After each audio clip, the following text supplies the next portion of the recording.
Happy New Year. This is Melissa. It is Real History, and I am happy today to be talking with Nick from Hayes Reviews.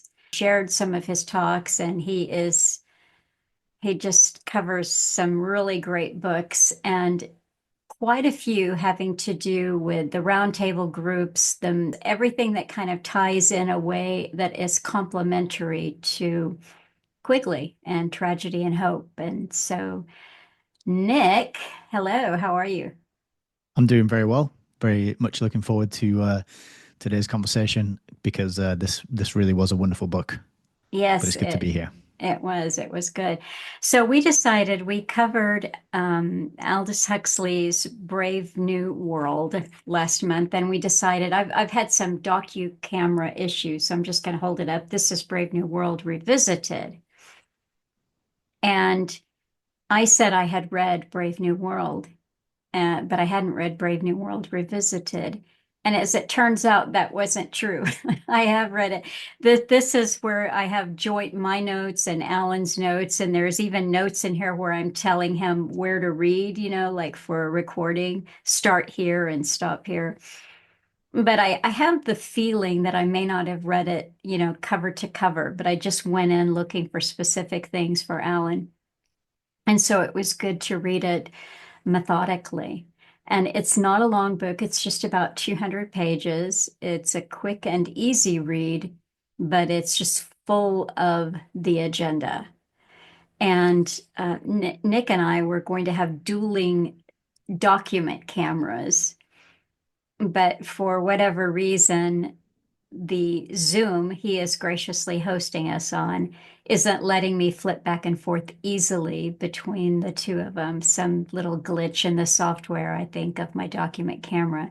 So I may just record my footage of flipping through the book later on. We'll see how it goes. So I told him, he said this was going to be dueling docu-cams. I said, well, you've already won. You've already won the duel. But the fact that you have one at all means that you're way ahead of most people. So that's good. Oh, well, that's thanks to you. You inspired that.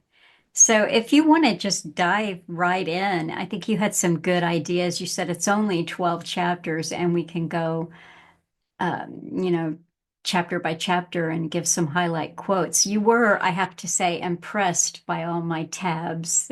So, I really was. Yeah, the fact that you had tabs and labeled them, I was like, oh my goodness, that is another level of preparation because I've tabbed the pages, but I don't know what the tabs are referring to or why I tabbed them until I go back and have a look. And then I have to remind myself of why I decided to put a tab on that page. But yeah, this book is a real eye-opening insight into the mindset, I think, of the people who are rolling out the agendas, the long-term agendas that we've been born into, that we haven't given our consent to, and which, for the most part, are kind of hidden from us. And I found this to be, I was amazed with some of the things that are written in this book. To be frank, I was mhm. quite shocked about how on the nose and openly he describes things. I felt that it was his honest opinion. I think he was being very truthful all the way through it. And while some of the things he's describing, I think, leave a sour taste in his mouth, you also see occasions where his sort of, let's say, his consciousness of the class he's born into kind of shines through. And there's a Mhm. few interesting quotes and phrases which sort of reveal what he thinks about the rest of us. Mhm. So yeah, I thought we could just kind of start at the beginning and work our way through and Okay. just go chapter by chapter. Well, I will let you take the lead here. I'm ready to go. I'm just going to follow along kind of in my notes. So, Cool. Well, this is the edition that I got hold of, and it's a hardback, and it's about I think a third, maybe a third edition. So it's not a four. Let's see, it says fourth impression, but you can see this is 1964, but the book itself was actually was it 59? 59? I think it was 59, yeah. Right. I think it says it on this one actually. Yeah, first published 1959. So I've written in the margins throughout the book the year 1959 just to remind myself when he's talking about now or the present day that was when he was writing it, because he does do a little bit of forecasting of the future and what he Mhm. thinks is going to happen, what's coming next. And so it's always good to remember that it was 1959 that this came out. And so the contents page, the first chapter, overpopulation. That tells you everything you need to know pretty much right there. If you know about the overpopulation myth, the incredible amount of energy and attention and effort that's gone into population control, turning it into a science, perfecting it, and how that ties into his novel Brave New World and the world that it describes. It was no surprise to me that he kicked off the book with overpopulation. But just a quick scan of the contents reveals some really interesting stuff. He's talking about propaganda in both democratic society and in dictatorship. Then he talks about the arts of selling. So this is kind of your sales, your advertising, and your marketing, Mhm. brainwashing, chemical persuasion, subconscious persuasion, hypnopedia, which people who've read Brave New World will be familiar with that phrase. This is the method of playing recordings to people as they sleep in order to embed certain values, certain slogans, which then they reproduce and repeat at key moments to keep them in line and thinking the right things and having the right opinions about things, right? So, kind of like people are trained to wave their hand and dismiss certain information by saying, "Oh, that's conspiracy theory. I'm not going to look at that." Hypnopedia is Huxley's uh, sort of imaginary method of getting people to that state of just chucking these quotes out without thinking. But What's interesting though, sorry to interrupt you, but go what's ahead. interesting about hypnopedia and the imaginary technique is that it's not that dissimilar from what the psychiatrist Ewan Cameron used when he was working for the CIA out of Canada. I'm not sure if you're familiar with him, but he No, I'm not. had a process. It's shocking. There have actually been some good documentaries about it, but he had a process called depatterning, which was combination of sensory deprivation, et cetera, et cetera. And then he would reprogram people by playing things repeatedly. And he destroyed quite a few lives. This was a CIA program. So I'll link to things on you and Cameron, and Alan Watt has discussed him before. But so the hypnopedia, it was something that was, actively being pursued in psychiatric circles to great detriment. But I'm sure that there are probably studies and programs that are going on that are hidden or that have gone on that we're completely unaware of. Yeah, I wouldn't be surprised at all. I think one thing that we find is that Huxley is often talking about we, and as a reader, we are likely to interpret that as he's talking about all of humanity. But I think in some cases, he's talking about we, the people who are carrying out those kinds of studies and agendas and experiments and scientific inquiry into the Mhm. control of the rest of us. Right. Mhm. So it's sometimes I think he is talking about we humanity, but then other times I think he's talking about we the scientific elite and the Mhm. class that he's born into, and so it's good to keep an eye out and sort of be discerning for those different versions. But Yeah. I'm sure and he says in later in the book he mentions other thinkers and scientists, psychologists, and he refers to other books as well. So that's another reason why I love this book is because he refers to a lot of other books that I hadn't Mhm. heard of, Mhm. and so that gave me other sort of avenues for research opened up to me. So that was great.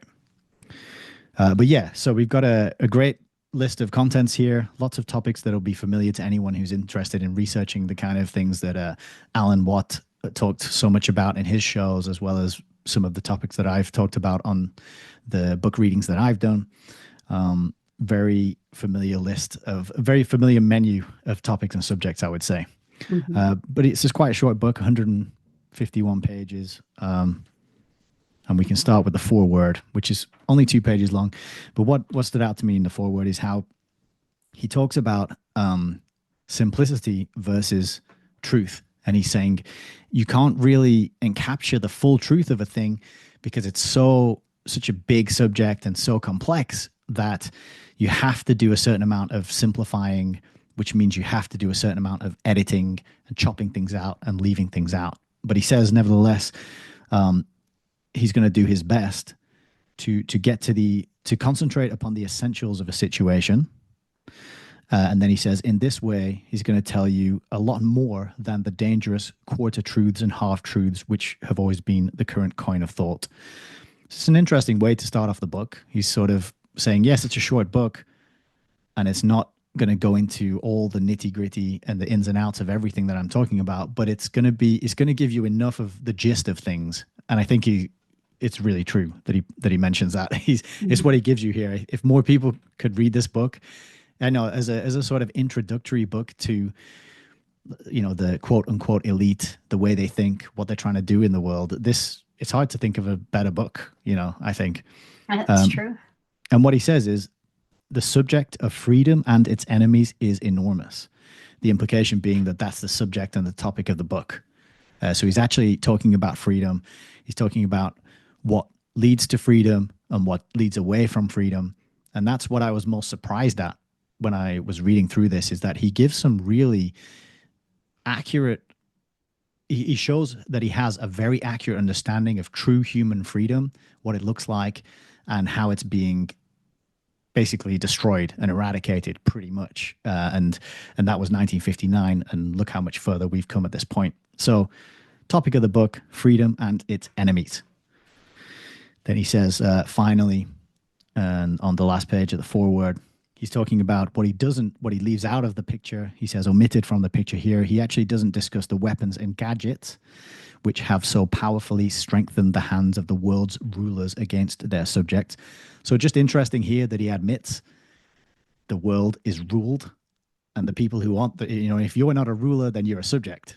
And he makes that distinction very clearly, and he seems to be very comfortable with that assessment of the fact, which reminds me of his interview where he says words to that effect. Oh, there's a ruling elite of the world, and I see no reason why they should ever stop being the rulers of the world. So he's firmly entrenched in this mindset of the small ruling class dominating and domineering over everybody else. Right. And what I liked about this as well is he's talking about one of the things he doesn't discuss is the cost of what every nation refers to as quote unquote defense. And I just really appreciated that because we all have, like in England, we have the Ministry of Defense. And, it's the Ministry of War. It's the Ministry of killing foreign people. It's the Ministry of creating ingenious ways to end the lives of people who aren't from this country. But we don't call it that. We call it the Ministry of Defense. Yeah. Yes. So reminding me a little bit of Bertrand Russell and his sort of anti-war position on a lot of things, and how he became the kind of anti-war philosopher, didn't he? And that was sort of his role to play. Mm-hmm. So that's it really for the foreword. And then we're straight into chapter 1, which is overpopulation. And I should just say here as well, if at any point we need to hurry it up and move forward, we can, and just let me know, because when I was going back and I thought I'll just refresh myself of the key quotes and the ideas, I found myself just rereading every single word. Well, I know, and this is when you had suggested we do, major quotes and everything. I I just started off like, oh, and here's a quote, and there's a quote, and then it got a little bit crazy, and finally by about the seventh or eighth chapter, I'm like, slow down, so I don't have so many of them. But that doesn't mean that there aren't amazing quotes to be found, and it really is one that you just want to read aloud to people and go, can you believe he said this? Yeah, exactly. And I'm even thinking, I'm like, I've got to read this on the channel, just get the whole thing in its entirety on record, Yes, because yes. it's going to sit on my shelf next to Next Million Years by by Charles Galton Darwin. Mm-hmm. It's a slender volume, but it just exactly that reaction. Can you believe that he's saying these things? But Yeah. he's not just the arrogance and the pomposity and the incredible hubris of the elite mindset. It's also, he's actually telling you how it works. and this is what is happening, and this is what's going to happen, and it's a very stark and frank admission of the way the world works. He doesn't give you the, oh, you live in a democracy and you get to vote and you're in control and you have the most freedom of anyone that's ever, he doesn't sugarcoat it. He really just lays it out and tells you up front. So Well, there's something about him, and we touched on this when we talked about Brave New World, and I- which I think bears repeating or rewording in some way. Huxley appeared to have been on his own journey. He's clearly who he is from his class with his biases and prejudices because of that. But he's also on a journey as a human. And however much he is the product of his own class's breeding program and all of the indoctrination he had from his education, he is bright enough to see where these technologies and techniques are going to take all of humanity. And so when he's talking about freedom, I think he's aware that the beast that they have been creating is a beast that the elite class will not have. I don't remember what, you probably remember that there, but the controlling, there's a term he uses, we'll come to that later, but this controlling elite, they will also be victimized, frankly, by this. And we don't know if it's a hollow argument or not about AI and how it will take over and how it'll get out of hand and so forth, and people coming down on both sides of the argument. But there is truth that the world that they've created, that they've envisioned for so long, they will have a loss of freedom too, and yeah, a I think the lot. phrase might be controlling oligarchy. I'm not sure if that's what you're looking for, but That is a good phrase, but I don't think that's what he uses. But we'll come to that when we get in there. yeah.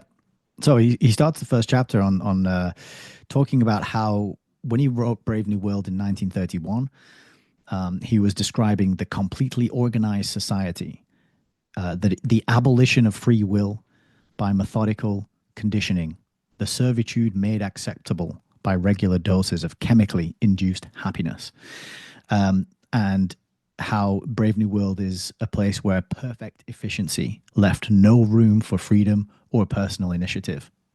And then immediately after that, he says that now in 1959, he's a great deal less optimistic. I mean, you had to be pretty pessimistic to write Brave New World in the first place. And in the intervening 15 years, there's been World War II, and and then Orwell has also brought out, published 1984. Mhm. And so he's writing this book in the new context with the developments that he's lived through.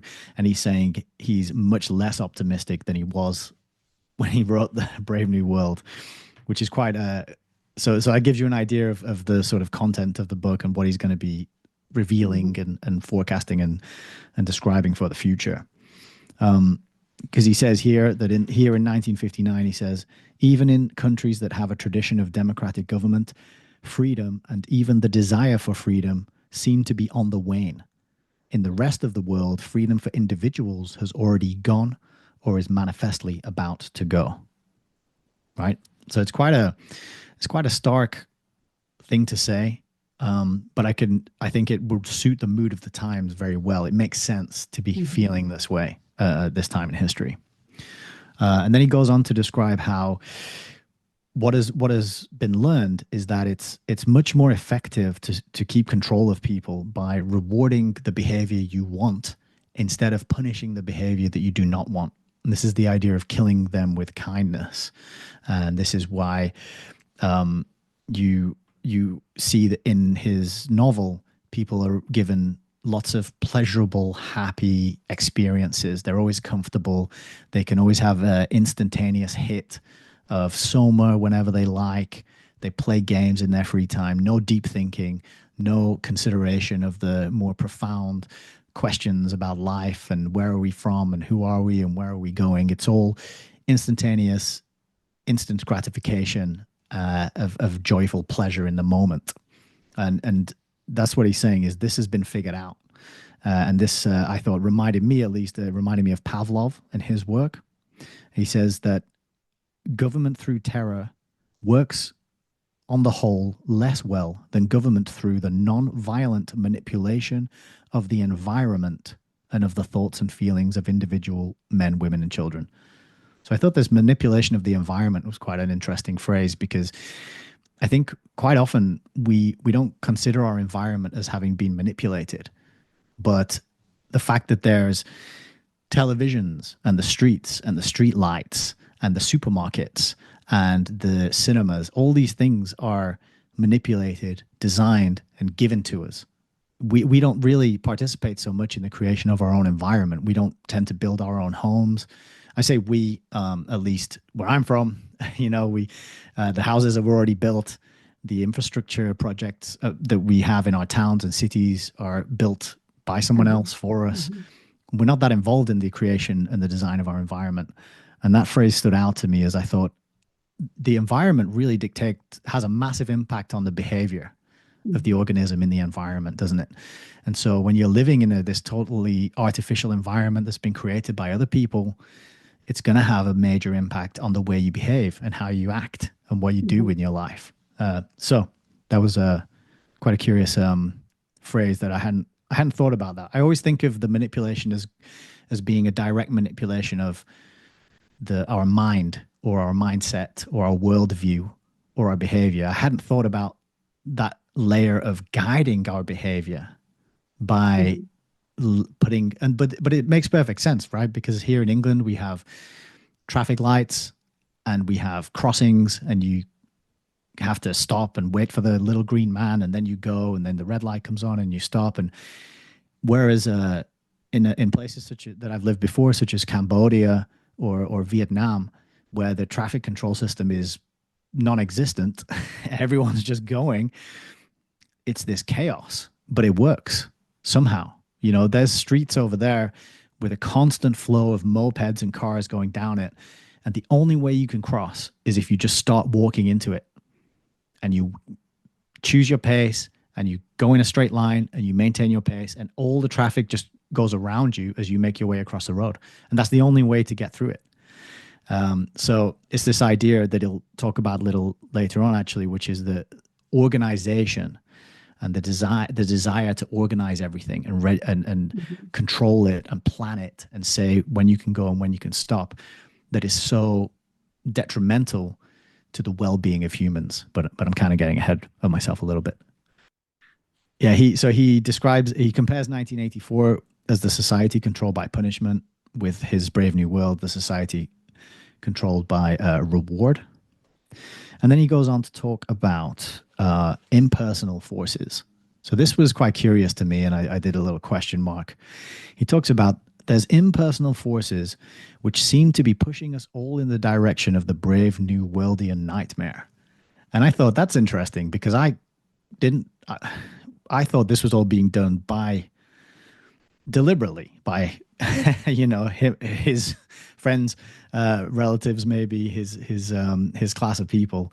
So I was interested to know what it was that he determined were the impersonal forces propelling us towards the Brave New World. And of course, it turns out to be biology, aka reproduction, because as we know, the people who are so concerned with overpopulation in the world, they don't like the fact that there's a bunch of us down here who are making babies indiscriminately without their permission and their permits and their. I have to say, though, it's funny. I noticed that too. I think that there is probably nothing more personal than reproduction. But to him, it's just an impersonal force. That's a really good point, and it reminds me of the oxymoron casual sex. This idea that exists. How can that, like being naked with another person and really being like, what can be casual about that? There's nothing that can be casual about that, but we've been just sort of gaslit into thinking that can exist, right? Yeah. So he goes on to talk about how this impersonal force of reproduction is causing the problem, overpopulation. But then another problem that he states is how we've we've developed our what he calls, so he talks about birth control, but he talks about death control as well. And he talks about how we've managed to save a lot of lives using things such as penicillin, DDT, and clean water. And I thought DDT, that's a real sign of the time, isn't it? That he's talking about that as a boon, because when I looked up DDT, it turns out there's a lot of. I remember hearing a rap song about it by the band Jurassic 5, or at least a lyric. And I thought, I don't think that's a good thing. But he's talking about it like it's a good thing. So I looked it up, and indeed, DDT, it's an endocrine disruptor. And if you are exposed to it chronically, then it can affect reproduction. It's an organochloride and an insecticide. And so I think there's videos of people getting sprayed with DDT, right? Um, and it was hailed as I think it kills mosquitoes and therefore saves a lot of lives. Um, is that right? But actually turned out to be You bad. are right, and Rachel Carson wrote her seminal work called, I think, Silent Spring was the title of it. However, this may be controversial, but Alan had some very different thoughts about DDT than the mainstream maligning of it, and showing that he said, look, anything that you overuse or spray in that effect could kill birds, could kill fish, et cetera, et cetera. But he said, properly used, this was never designed to do that. Properly used, it was designed to Yeah. kill mosquitoes and other disease producing pests. And I mean, like I said, it's controversial, but he said if this was properly used, the malaria and other diseases associated with mosquitoes would be absolutely nil.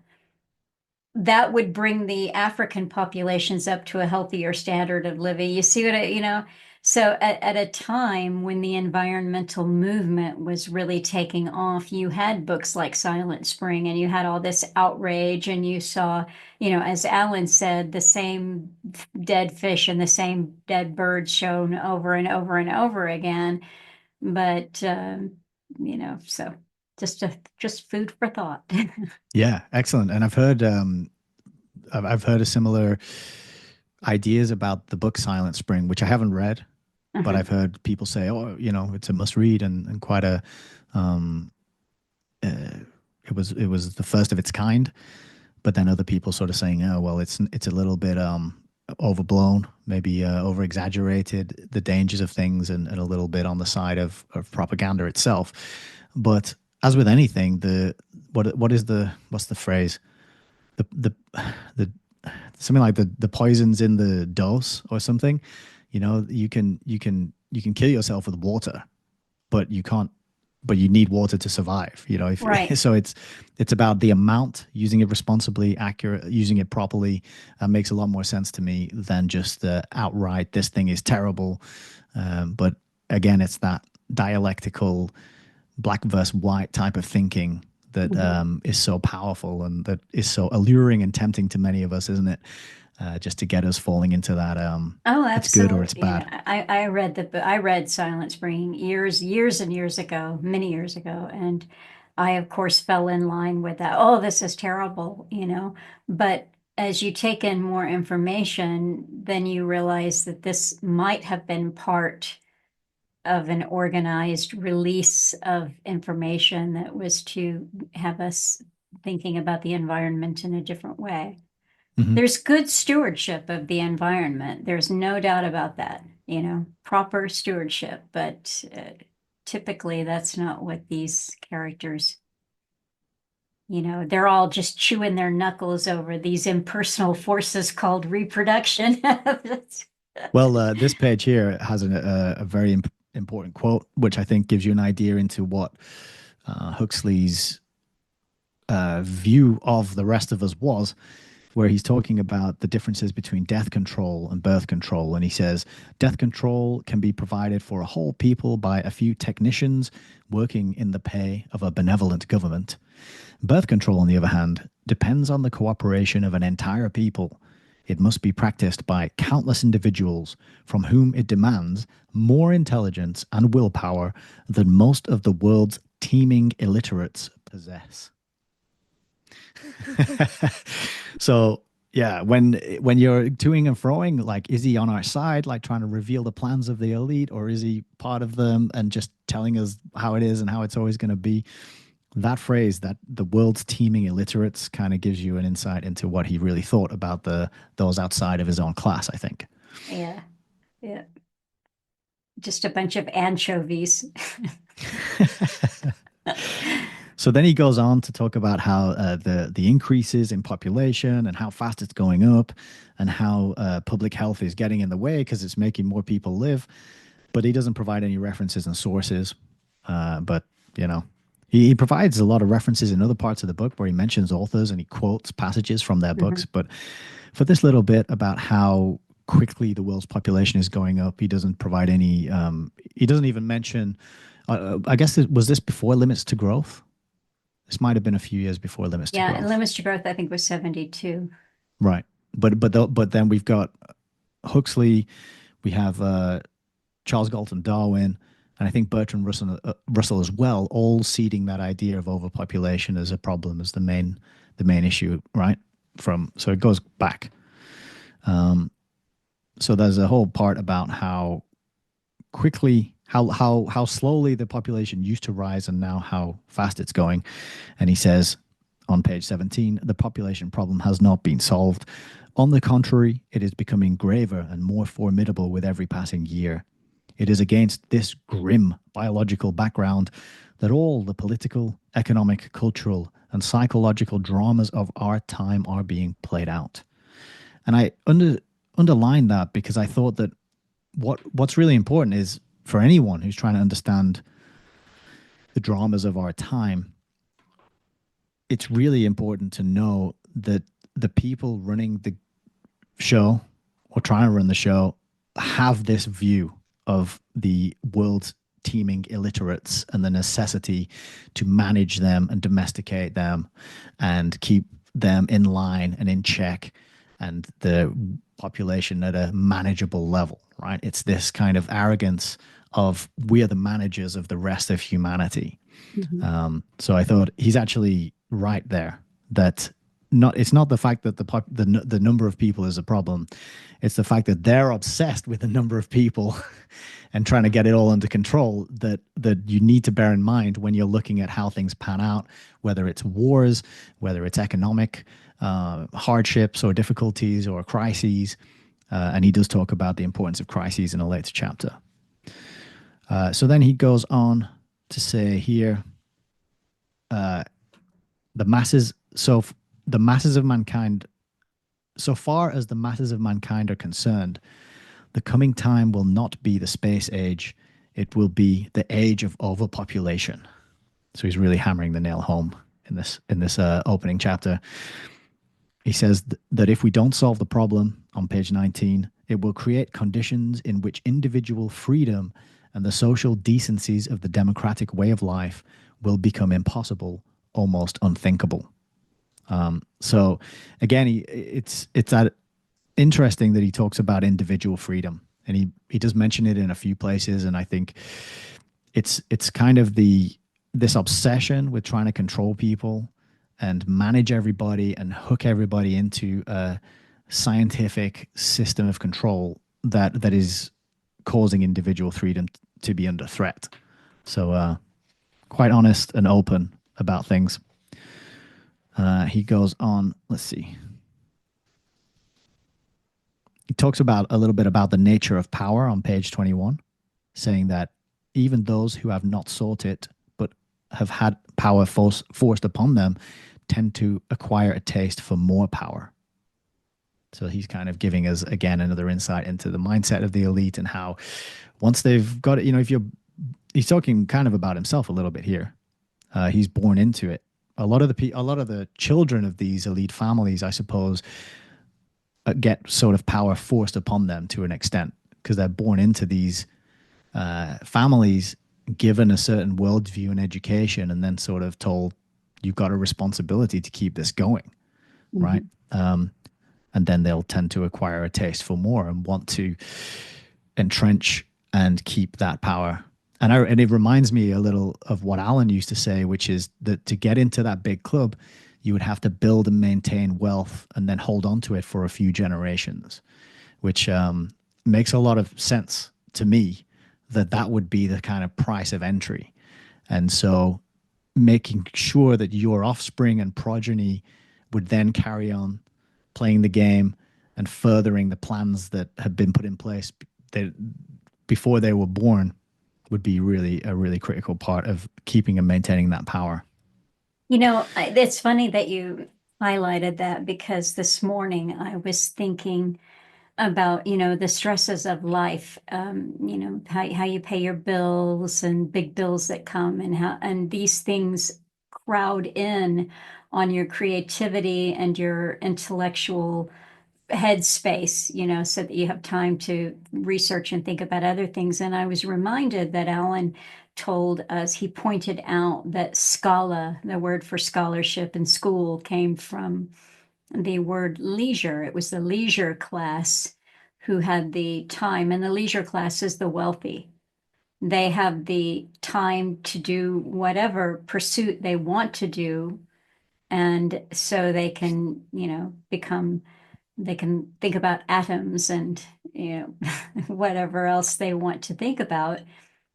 And because they're not, their mind isn't crowded with worry and stress and, financial troubles. So that's I think they certainly know who they are. They're born into incredible privilege.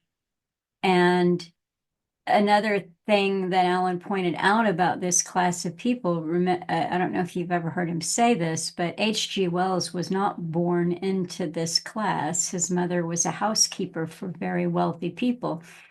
So he was probably one of those people who was picked up, lifted up, given a certain training, and kind of brought in to a certain level in the Fabians. And he had an idea what was happening. But Alan pointed out that the man was terrified. He'd see the hoi polloi passing his window, and he just would do and say and write and promote anything that would keep him from falling back down into the class from whence he came. Yeah, that makes Yes. perfect sense. And I think it reminds me of this idea that you always need to keep around a certain number of homeless people Hmm. to sort of Hmm. keep the majority working and paying their taxes because you don't want to Yeah, end up like them, do you? that's right. Right. Yeah. And so there's this like, you got to keep, there's this perpetuation of the master slave dynamic. And you see this in the workplace, in the corporate structures. It's always a case of there's somebody above you and there's somebody below you, and you suck up to the and do what the people above you tell you, and you're better than the people below you, and they do the same to you. But it's perpetuated so that everybody is both master and slave at the same time, which of course Mhm. is a psychological fracturing. It's a contradiction. And you're switching in and out of roles all the time, and it causes a real maybe schizophrenic type of personality to have to live in that circumstance. But it's very important to keep the people where you want them thinking they've got it good, so they'll keep going along, Mhm. ticking the box, voting for the red or the blue team when the vote comes around, and allowing their money to be taken off them and spent on whatever it is that they like to spend it on, which is never anything that benefits us really. So yeah, that really does make perfect sense. Um, Going just finishing up this chapter, and then we'll probably have to be a bit speedy for the rest of them. But this sets the Mhm. tone really well for the rest of the book. Is the final point he's making about the probability of overpopulation, saying that that it's going to lead through unrest to dictatorship, and this becomes a virtual certainty. And then he makes a prediction that 20 years from now, all the world's overpopulated and underdeveloped countries will be under some form of totalitarian rule, probably by the Communist Party. And so I Mhm. think that particular prediction didn't age too well. But what he did get was that the rollout of the socialist system, Mhm. the Fabian society and their permeation and penetration of the socialist agenda slowly, tortoise like, step by step, I think kind of is what actually happened, even though we weren't overtly, all these countries weren't overtly under the control of the Communist Party. Mhm. They ended up being sort of influenced and impacted by the socialist movement, which, kind of the same thing, just with a different time scale on it. And then he concludes the chapter with by talking about liberty, and these are really critical words here. He says, liberty, on page 23, liberty, as we all know, cannot flourish in a country that is permanently on a war footing or even a neo-war footing. Permanent crisis justifies permanent control of everybody and everything by the agencies of the central government. And permanent crisis is what we have to expect in a world in which overpopulation is producing a state of things in which dictatorship under communist auspices becomes almost inevitable. So he's blaming overpopulation when I think really the problem is the fact that these people want to stay in power and maintain that power at any cost. And the way they're going to do that is to make sure that there's continual crises, whether they're war, whether it's famine, disease, pestilence, all the classics, weather events. As long as you can maintain this back-to-back series of problems, then you can maintain your control and your power, and the requirement for you to be mummying and daddying everybody, because people tend to call for somebody to fix the problem, because most of us don't have the sort of wherewithal to be totally self-sufficient and robust in our ability to survive through hardship. Many of us are plugged into the system, hooked into the system, and therefore when things start to look a bit shaky and problematic, we kind of say, help, save us, here, take our freedoms away, and just so long as you look after us and protect us and make sure we don't die. And we saw a lot of that over the last 4 years. So quite a powerful ending to the chapter, and very important message about liberty there, and really puts it into perspective when we're getting crises after crises after crises, when the news is nothing but I put the news on. I think it was Boxing Day or the day after Boxing Day. We put the news on, and they're the first three stories that were on the news. And this is the local news.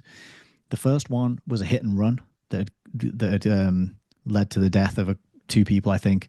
The second one was also a hit and run. They did two back-to-back hit and runs in a row, and the third story was a stabbing.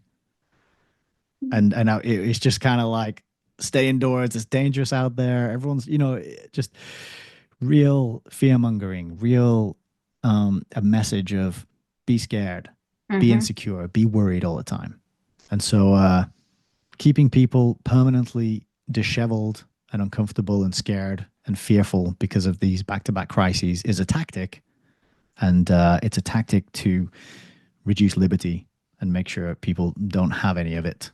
So quite a powerful opening chapter there. It was, and I think that he is blaming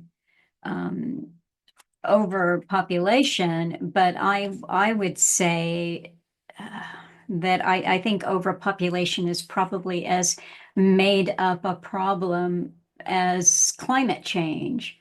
It is not really a problem. I think the biggest threat to liberty are control freaks. And that's who's in charge. But you mentioned something. We're going to get to this. This is in the chapter called brainwashing. But because you mentioned it, I wanted to. I think I'll take over in the dueling document cam. I'll see if I can make mine pop up here. It looks good. Yeah, it's clear, really clear. I can read it. Okay. All right. So can you see that? That's Alan's pen here. And Right. he has written two words, evening news. And Wow.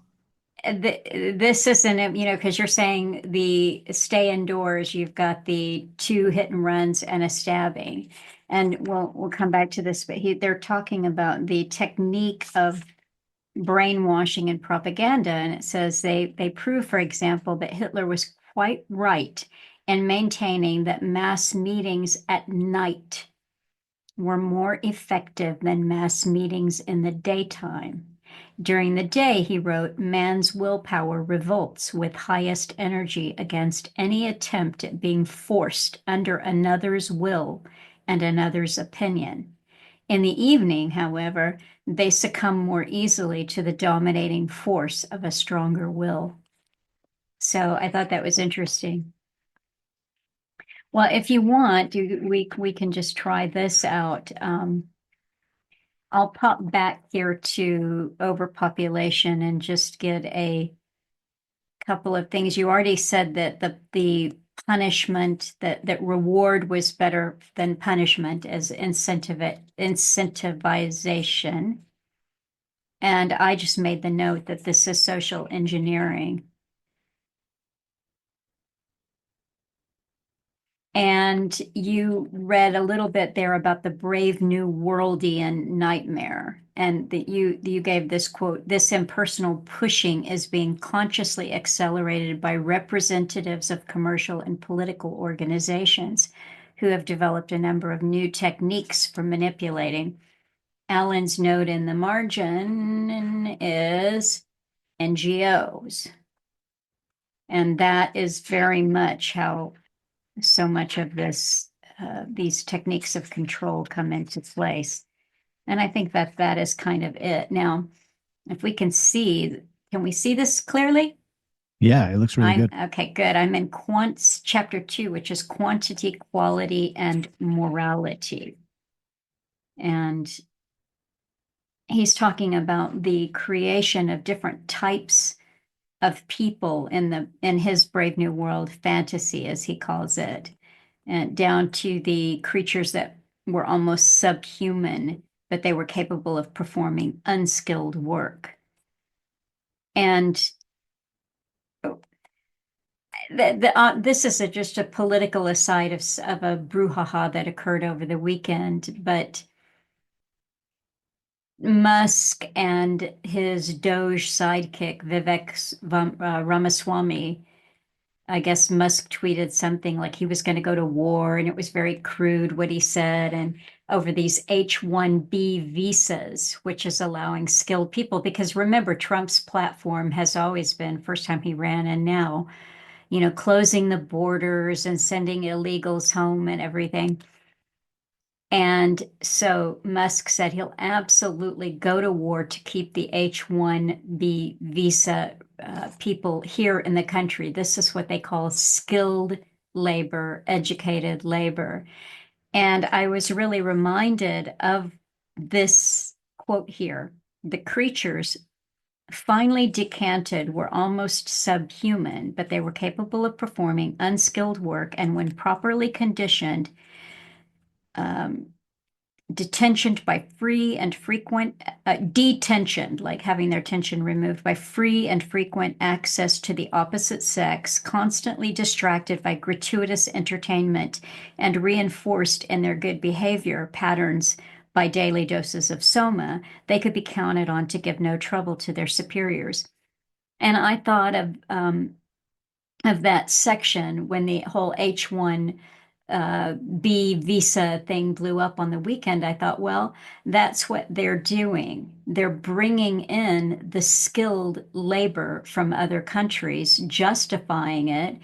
And then look, they're saying, oh, well, we just don't have those kind of people here. And they can easily point to what hit and runs and stabbings and tattooed porn addicted people. And this is our worker class, so we had to go elsewhere to get what we need. But they definitely kick us when we're down here. I had And it's made that an classic thing as well of making the education here, the mandatory government education is so useless and not fit for purpose. And then they're saying, oh, well, we need to import people who are skilled workers. You know, yes, they're de-skilling the people who are already here, and then blaming the people for that and saying that's why we got to bring other people in. yeah. It's absolutely, or as Alan would say, they break the legs of the cow and then kick it because it can't get up. And that is, the point that we're making there. One of my notes that I made in the front years ago for me and Alan was likening page 30 to the movie Idiocracy, because when he is talking about the classes, the wonder drugs, in other words, death control.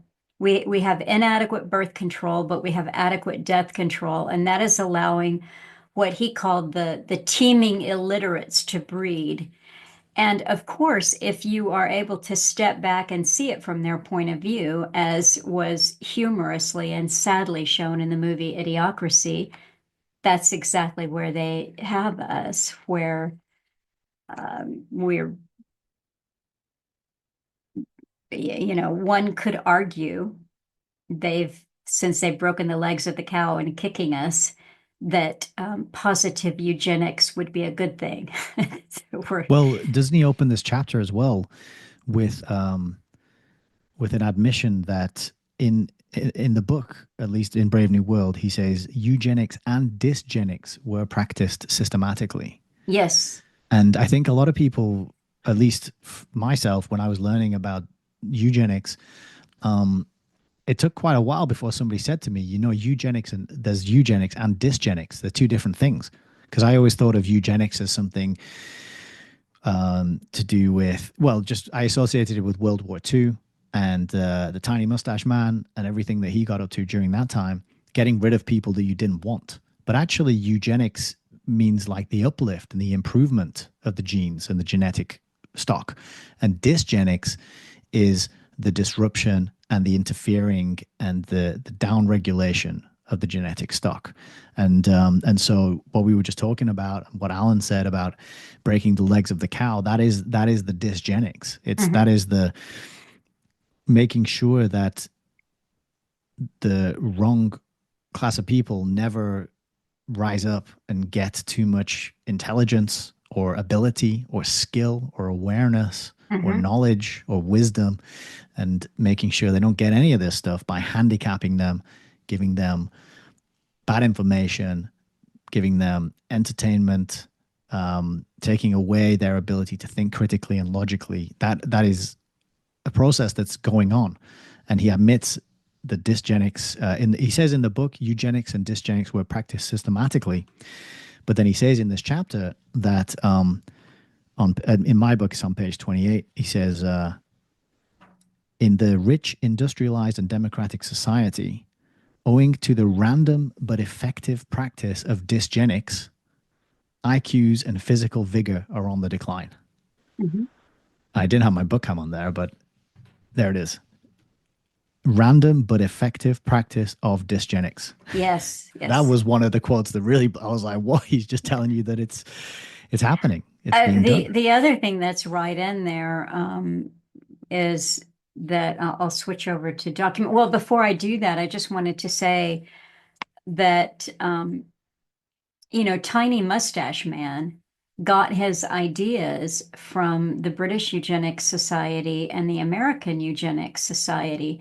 And one project that I did for Alan, which I still have on a hard drive, is I downloaded every single copy of the British Eugenics Society. I think it goes back like 100 years. I mean, I Wow. just faithful. It took me a while to do that, but I have it all.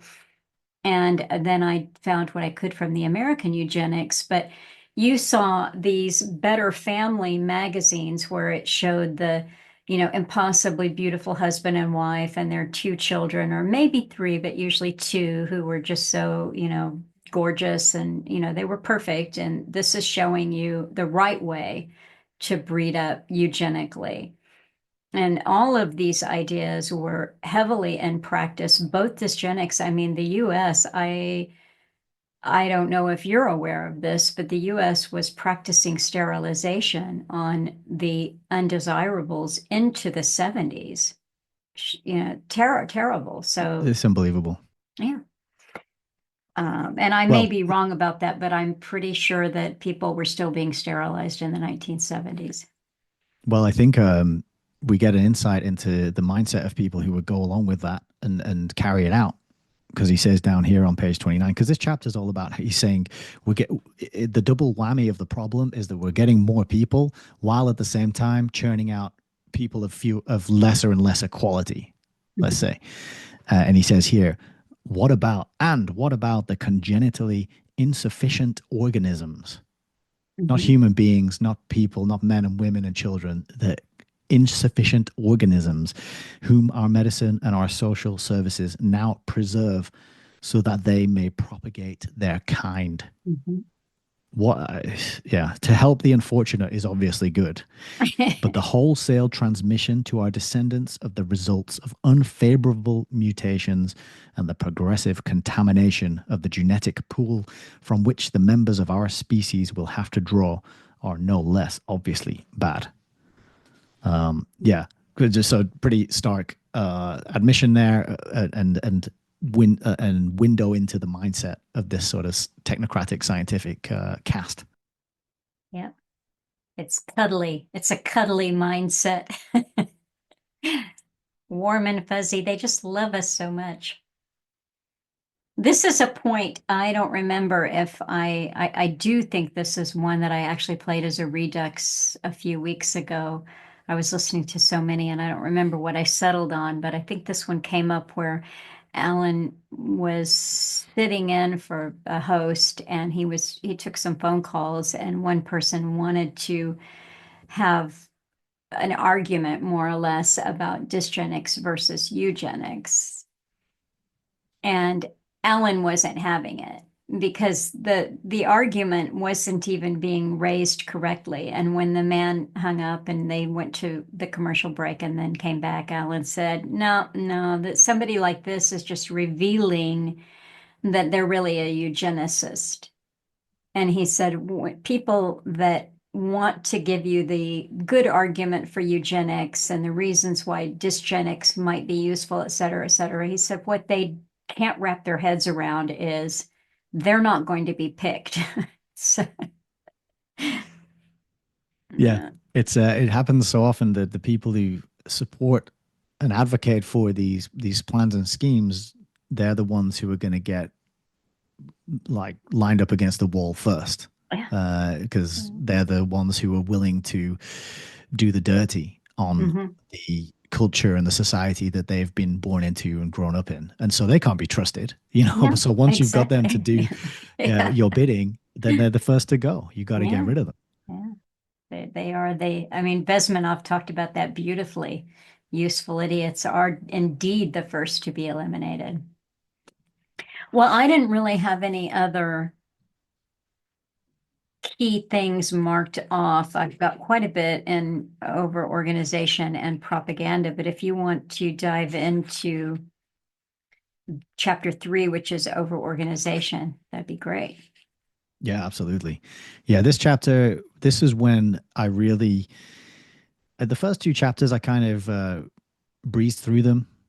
Not a lot of stuff that I hadn't heard before, but this one was where I was like, okay, this is a keeper. This is one I gotta really pay attention to and talk about, and maybe get on the record on the channel, because I don't know, something about this one just really, I don't know. It's hard to describe. It's not like I enjoyed reading it, but to see such condensed, focused, um, distilled account Mhm. of the way things are and the mindset of who's doing it, Mhm. it was pretty powerful.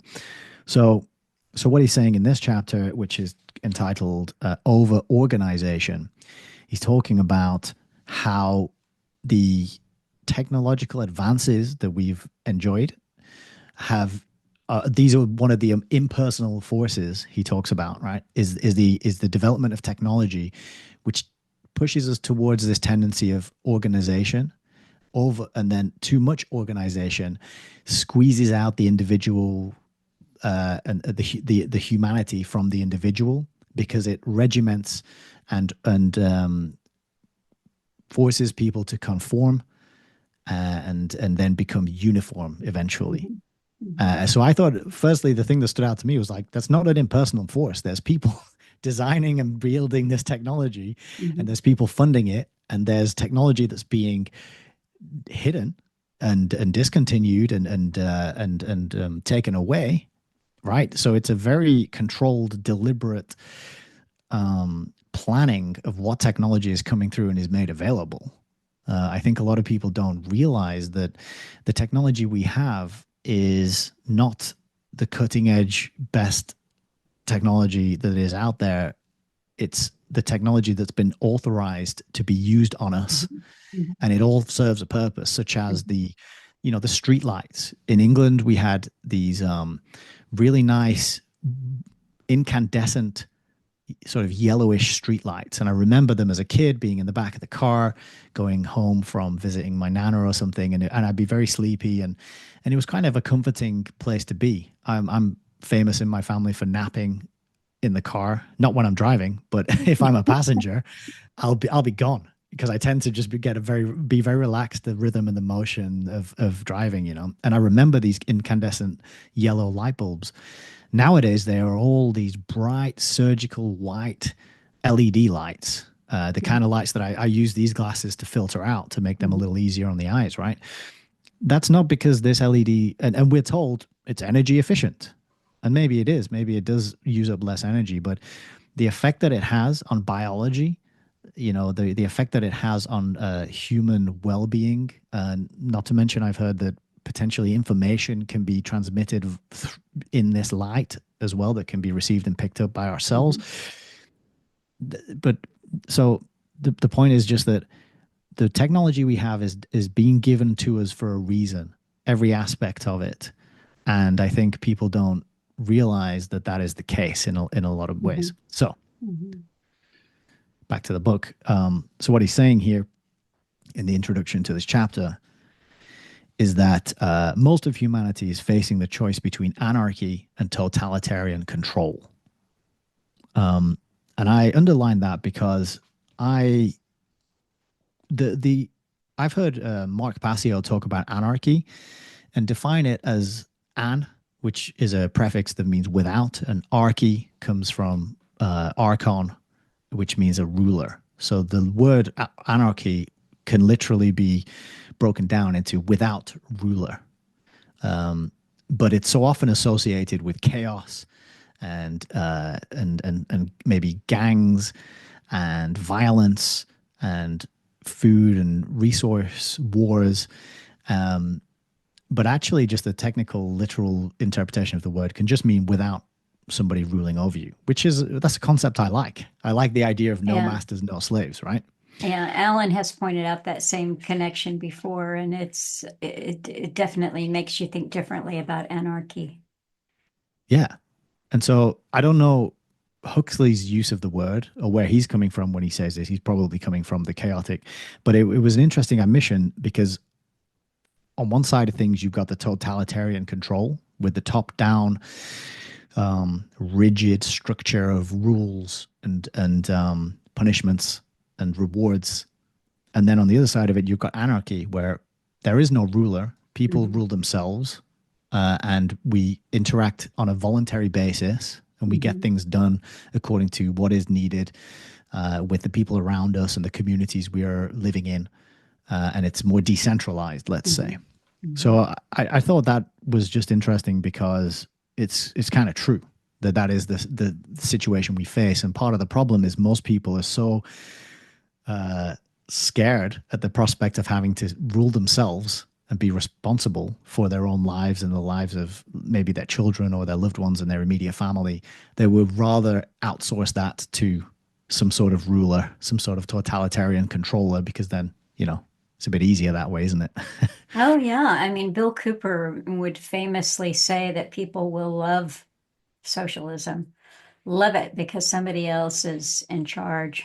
They're telling you what to do. And, you know, I mean, Bill Cooper was funny. He'd say, the sheeple, Yeah, they'll love it.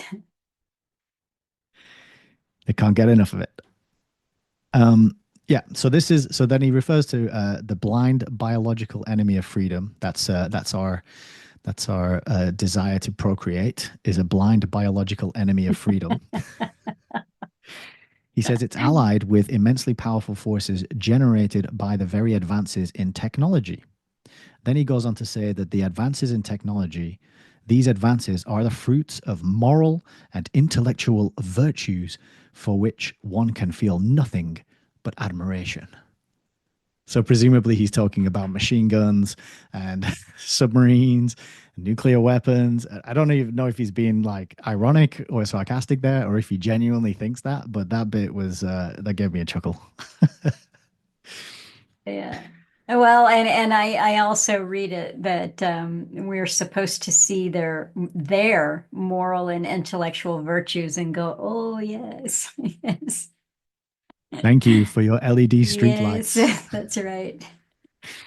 Um, so continuing on, he's talking about how economic power tends to become concentrated and centralized due to the technology that we're enjoying by our virtuous and morally superior scientists. And this is a problem because as you get the centralization of power, then that's bad for the average Joe and Jane on the street. And then this bit was very revealing here, where he mentioned a book that might be familiar to people in the audience. He says on page 34 in my edition that in a capitalist democracy such as the United States, it is controlled by what Professor C. Wright Mills has called the power elite. This power elite directly employs several millions of the country's working force in its factories, offices, and stores, controls many millions more by lending them the money to buy its products, and through its ownership of the media of mass communication, influences the thoughts, the feelings, and the actions of virtually everybody. To parody the words of Winston Churchill, never have so many been manipulated so much by so few. Mhm. That was a mic drop moment for Aldous Huxley there. I was surprised to see him reference this C. Wright Mills book, though, because I'd heard of that from, I don't know, just, I haven't read it, but I put it in the Behold a Pale Horse category of books, you know, the conspiracy research sort of um, collection, let's say. But Mhm. so I was just surprised to see it pop up here. You know, it did take me off guard. I was like, what? Isn't that a isn't that a conspiracy book? It's an open conspiracy book. Right. Right. Yeah. It's the open conspiracy. Um, so then he goes on and he's talking about modern technology has led to the concentration of economic and political power and to the development of a society controlled politely and inconspicuously in the democracies by big business and big government. So again, it's these admissions of the way things are, the way things really work, not trying to hide it or trying to sugarcoat it. But then he goes on to talk about the effects on individual people who are in this situation. And he quotes a psychiatrist called Dr. Eric Fromm, who I looked up, and it turns out he's a Frankfurt School psychiatrist. Yes, he is. And I don't know much more about him or his work, but I did check that, and I know a little bit about the Frankfurt School. They have a lot to answer for. But I think he gives Huxley quotes then a fairly what I would an assessment that I would agree with, which is talking about how he says the people who are most normal, i.e., the people who are getting on fine with the way things are tend to be the most mentally ill and Mhm. hopeless victims of contemporary Western society. Yes. Yes. And then continuing on the following page, talking about how they are normal only in relation to a profoundly abnormal society. And these millions of abnormally normal people still cherish the illusion of individuality, but in fact, they have been, to a great extent, de individualized. Their conformity is developing into something like uniformity. And this bit stood out to me very much because of what we talked about in the last discussion, and with regard to Alan's work and his emphasis on the importance of the individual and how there's no one size fits all. There's no real groups that you can join that are going to change and solve the problem. It is really an individual case by case, person by person basis of doing that work, going on that journey to find out who they are and where they fit in and what particular solutions they need to apply in their own lives. And that's the only way it can work. So again, I think quite a quite a revelation that this is all this effect. I think is not accidental. It's known, and they're doing it on purpose. And Huxley's trying to Mhm. blame. Oh, it's the impersonal forces, Mhm. but at the same time, he sort of you can't. He's telling you that it's been done on purpose, and it's been done Mhm. to you. It's being done to you and to Mhm. us, right? Mhm. Yeah, I like that line there where he said, uniformity and freedom are incompatible. Yes. Uniformity and mental health are incompatible too. And this really was a key thing for Alan is that, free human beings are each unique, not one like the other, and given to spontaneity and expressions and outpouring of their creativity and so forth. And that is what is to be squashed or is being squashed in a uniform, standardized culture. Right. And then he says here as well, science may be defined as the reduction of multiplicity to unity. And I just did a little note, scientism, not Mm-hmm. the scientific method of inquiry, of gathering knowledge in order to test hypotheses and understand the way things work, but scientism, the scientific elite mindset of getting everything tracked, traced, and data based and making it all predictable.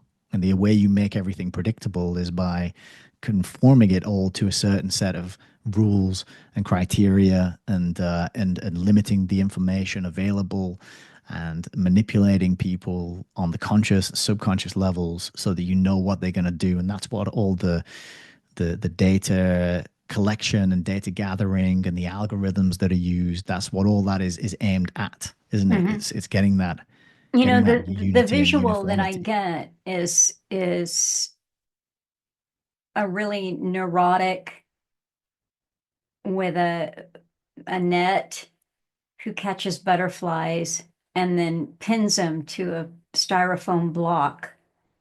And that's it. He's got multiplicity taken it down to uniformity. There's 100 different kinds of butterflies, and now they're dead and stuck to some styrofoam. And that's his uniform butterfly collection. And that's really who's in charge of us. This isn't a scientific method. It's a collector, which is a similar mindset, frankly, to a serial killer. Right. Yeah. And he admits that even later in this, like next page, basically, he talks about the will to order. So it's this impulse to impose order upon confusion. And he says that it can be a good thing if it's dealing with art, for example. But then he says on 38 that the will to order becomes really dangerous in the realm of politics and economics. In politics, he says, the equivalent of a fully developed scientific theory or philosophical system is a totalitarian dictatorship. Mhm. Right. So the butterflies are not free to flutter around and explore and navigate where their senses and intuition and instinct guides them. They're pinned down, they're in order, they're cataloged, they're labeled, they're in the drawer where they're supposed to be. They can never, again, reproduce, move around, live, explore, or be in their natural environments in the way that they are designed to be, right? Mhm. So this will to order leads to a totalitarian dictatorship. Or, he says, in economics, the equivalent of a beautifully composed work of art is the smoothly running factory in which the workers are perfectly adjusted to the machines. And that reminded me of Mustapha Mond and Mhm. how the character was inspired by a real life industrialist whose factory Huxley went to visit. And Huxley was so impressed by this guy that he got his name. He was called Alfred Mond. And Mhm. that's where Mustapha's second name comes from, is this real life person, Alfred Mond, who ran a factory, and it was so organized and it was so smoothly running, and the workers were perfectly adjusted to the machines that Huxley took that name and put it into his book. Mhm. I'm not going to switch over document cam, but this section that you've marked off, this is one that Alan made a point of marking, and he like double marked the line there that said, "The beauty of tidiness is used as a justification for despotism." Yeah. Yeah, that's it. It's Mm, so every single paragraph is worth quoting. I Everyone, get out there and get a copy of this know. book and read it. It's really hard to pick out the best quotes. But yeah, he goes on to talk about the dehumanizing effects of over organization and how industry draws an ever greater proportion of humanity into large cities, but that life in large cities is not conducive to mental health. And then this bit on page 39 for my edition, he says, living in cities, nor does it foster the kind of responsible freedom within small self-governing groups, which is the first condition of a genuine democracy. So I thought that bit was very interesting to me as well, because on the topic of freedom and the importance of individual rights and the specialness of people, just on a person by person basis, there that to have, if you did want to have a genuine true democracy, you would need to have these small self-governing groups, and that is the Hmm. furthest thing that you have in a city. Yeah, Hmm. you know, and even in towns and villages, you're probably more likely to find that. But it was just a curious admission, and I think another key part of what freedom actually is and what it Hmm. would actually look like, and how it's been totally, all but eradicated pretty much for most of us, and how city life has been weaponized, and we are now even still living through agendas where people are being herded and into cities, and life Hmm. is more convenient there, and you can earn more money there, and the entertainment is there and the opportunity is there, and if you want to hang on to your rural lifestyle, then you're going to get taxed to the hilt and pushed off the Hmm. land, and life is going to be made very, very hard for you. We just had a whole furor here in England about the inheritance tax, which has hit farmers incredibly hard, meaning that they are struggling now to build a legacy to pass on to their children, and it's forcing a lot of them to sell up early ahead of time, to make ends meet, and a lot of their children are going to be end up probably moving their way to this towards the cities, Hmm. all again by design, all done on purpose, and not at all organic or accidental. It's not just because rural people are waking up suddenly and going, oh, the cities are so much better with their synthetic lighting and lack of plants and animals. You know, Hmm. it's all been done deliberately, slowly, gradually. The kind of Fabian ways move people into the city. So interesting to see Huxley sort of admitting here. Oops, sorry about that. So admitting here that saying that city life is anonymous and abstract. People are related to one another not as total personalities, but as the embodiments of economic functions, or when they are not at work, as irresponsible seekers of entertainment. I thought he hit the nail on the head there describing city Hmm. life. Hmm. And There's then a, go ahead. just more broadly, and then he kind of widens it out on the same page. He says civilization is the process by which primitive packs are transformed into an analog, crude, and mechanical, an analog, crude and mechanical of the social insects' organic communities. So he's saying that civilization it's an analog of that, but it's crude and it's mechanical. So it's this image of the beehive, and then he goes on to talk about, I didn't know how to pronounce this, but it's the structure that termites live in. Termitery? Yes, I that was the first Termitery? time I had encountered that too. But yeah, that's a termitery. Stay on that page there because I don't want to switch over. But there's an Allen marking right above what you were reading. Biologically speaking, it starts Yeah. off. Now he marked off that whole paragraph that you just read there, but he said man is a moderately gregarious, not a completely social animal. And I think this is important because there's a lot of discussion. We've been told how social we are. So man is a moderately gregarious, not a completely social animal, a creature more like a wolf, let us say, or an elephant than like a bee or an ant.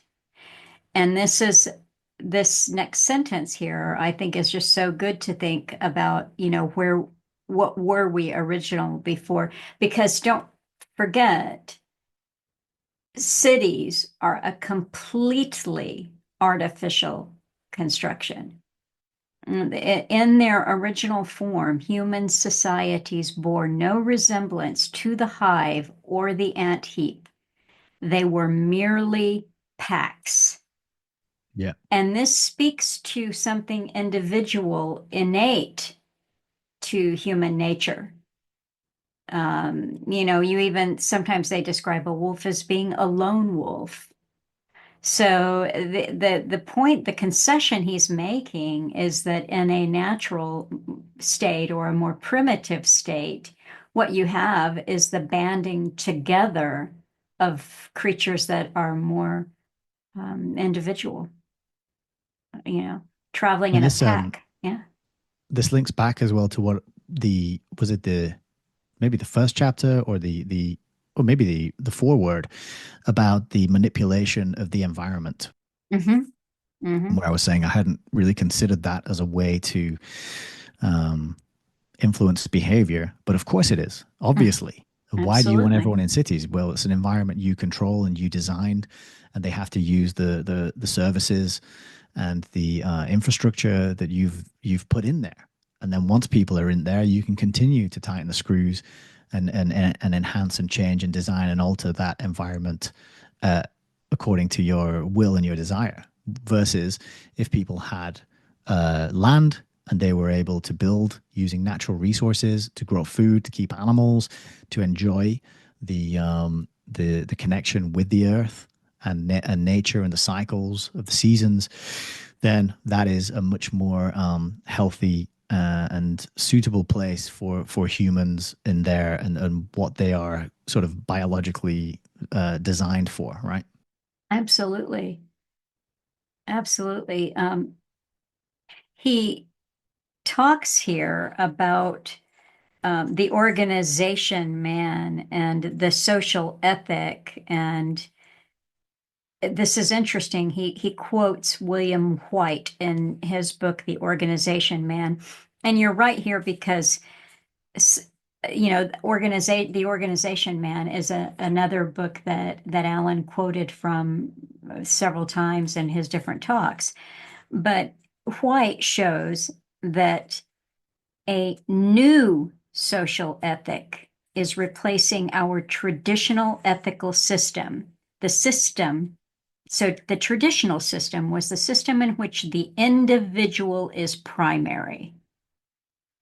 And the keywords in this new social ethic are adjustment, adaptation, socially oriented behavior, belongingness, acquisition of social skills, teamwork, group living, group loyalty, group dynamics, group thinking, group creativity. So it's just interesting that they're saying, before our traditional ethical system was the individual was primary.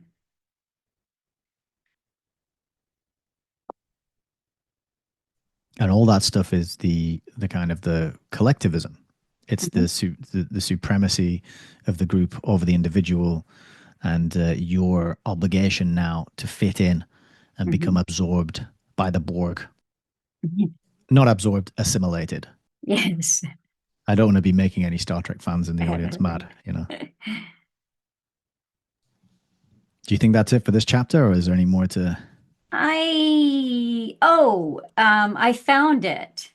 I did find the right term here. I don't think I need to switch cameras, but they were world controllers. This was going back to Brave New World, and I think that this is what we should be calling them. I've never I that crossed my mind when I read that. It's, elite is just too nice a word for them. Agreed. Oligarchy is too vague. You got to go to the dictionary and then you're into archies again. I mean, they're control freaks, and so I think we should just let Huxley have it. Let's give it to him. They're world controllers. Fantastic. And I'm really glad you caught that because I think I would have missed it. But yeah, this page, I did tab it. And the lead up to that phrase, world controllers, he says, in the more efficient dictatorships of tomorrow, there will probably be much less violence than under Hitler and Stalin. The future dictators' subjects will be painlessly regimented by a corps of highly trained social engineers. Mhm. And then he gives a quote again from which I think is from that. I'm not sure actually where he's quoting from at this point. But yeah, he goes on to say the 21st century, I suppose, will be the era of world controllers, the scientific caste system, and Brave New World. Mhm.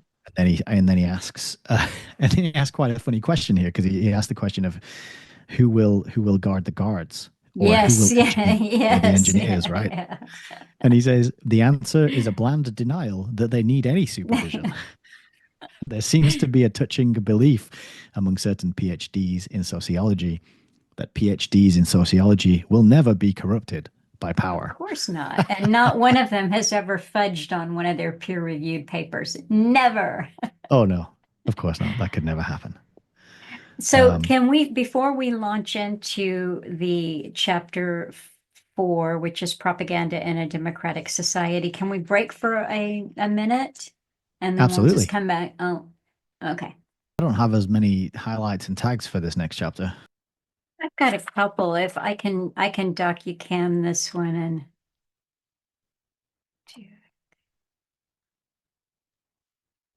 so this is propaganda in a democratic society. And I'll just make the comment right now that he has this chapter and then the next one, which is propaganda under a dictatorship. And what struck me in reading chapter 5 is that we are there where, it's actually propaganda under a dictator. That's really what it feels like. I mean, Alan was always telling us that democracy was a pretty plastic term anyway. He starts this off by saying the doctrines of Europe, Thomas Jefferson. Jefferson wrote, were that men in numerous associations cannot be restrained within the limits of order and justice except by forces physical and moral wielded over them by authorities independent of their will. We, this is the founders of the new American democracy, believe that man was a rational animal, endowed by nature with rights and an innate sense of justice, and that he could be restrained from wrong and protected in right by moderate powers, confided to persons of his own choice and held to their duties by dependence on his own will. Now, Huxley says, and now we know better, right? Because we've had Freud and we have the id and the unconscious. Well, we kind of know what function Freud was serving, I think, or we should know what function Freud was serving. So, but back when people didn't know any better, they thought that man had rights that were conferred on him by nature. Now we know better. So that was just kind of funny. Yeah, he refers to that mindset as quaint. Yes. But he does go on to talk about how democratic institutions are reconciling the social order with individual freedoms. And at the bottom, this is my page 54, and I think I'm probably about 3 pages ahead of your count. but he said liberalism flourishes in an atmosphere of prosperity and declines as declining prosperity makes it necessary for the government to intervene ever more frequently and drastically in the affairs of its subjects. And then he goes on to blame overpopulation and overorganization. But liberalism isn't like a liberal versus a conservative. This would be those Enlightenment ideals that we'll put under the umbrella of liberalism, and one of those things would be personal freedom. And he said that flourishes in an atmosphere of prosperity and declines as declining prosperity makes it necessary for government to intervene.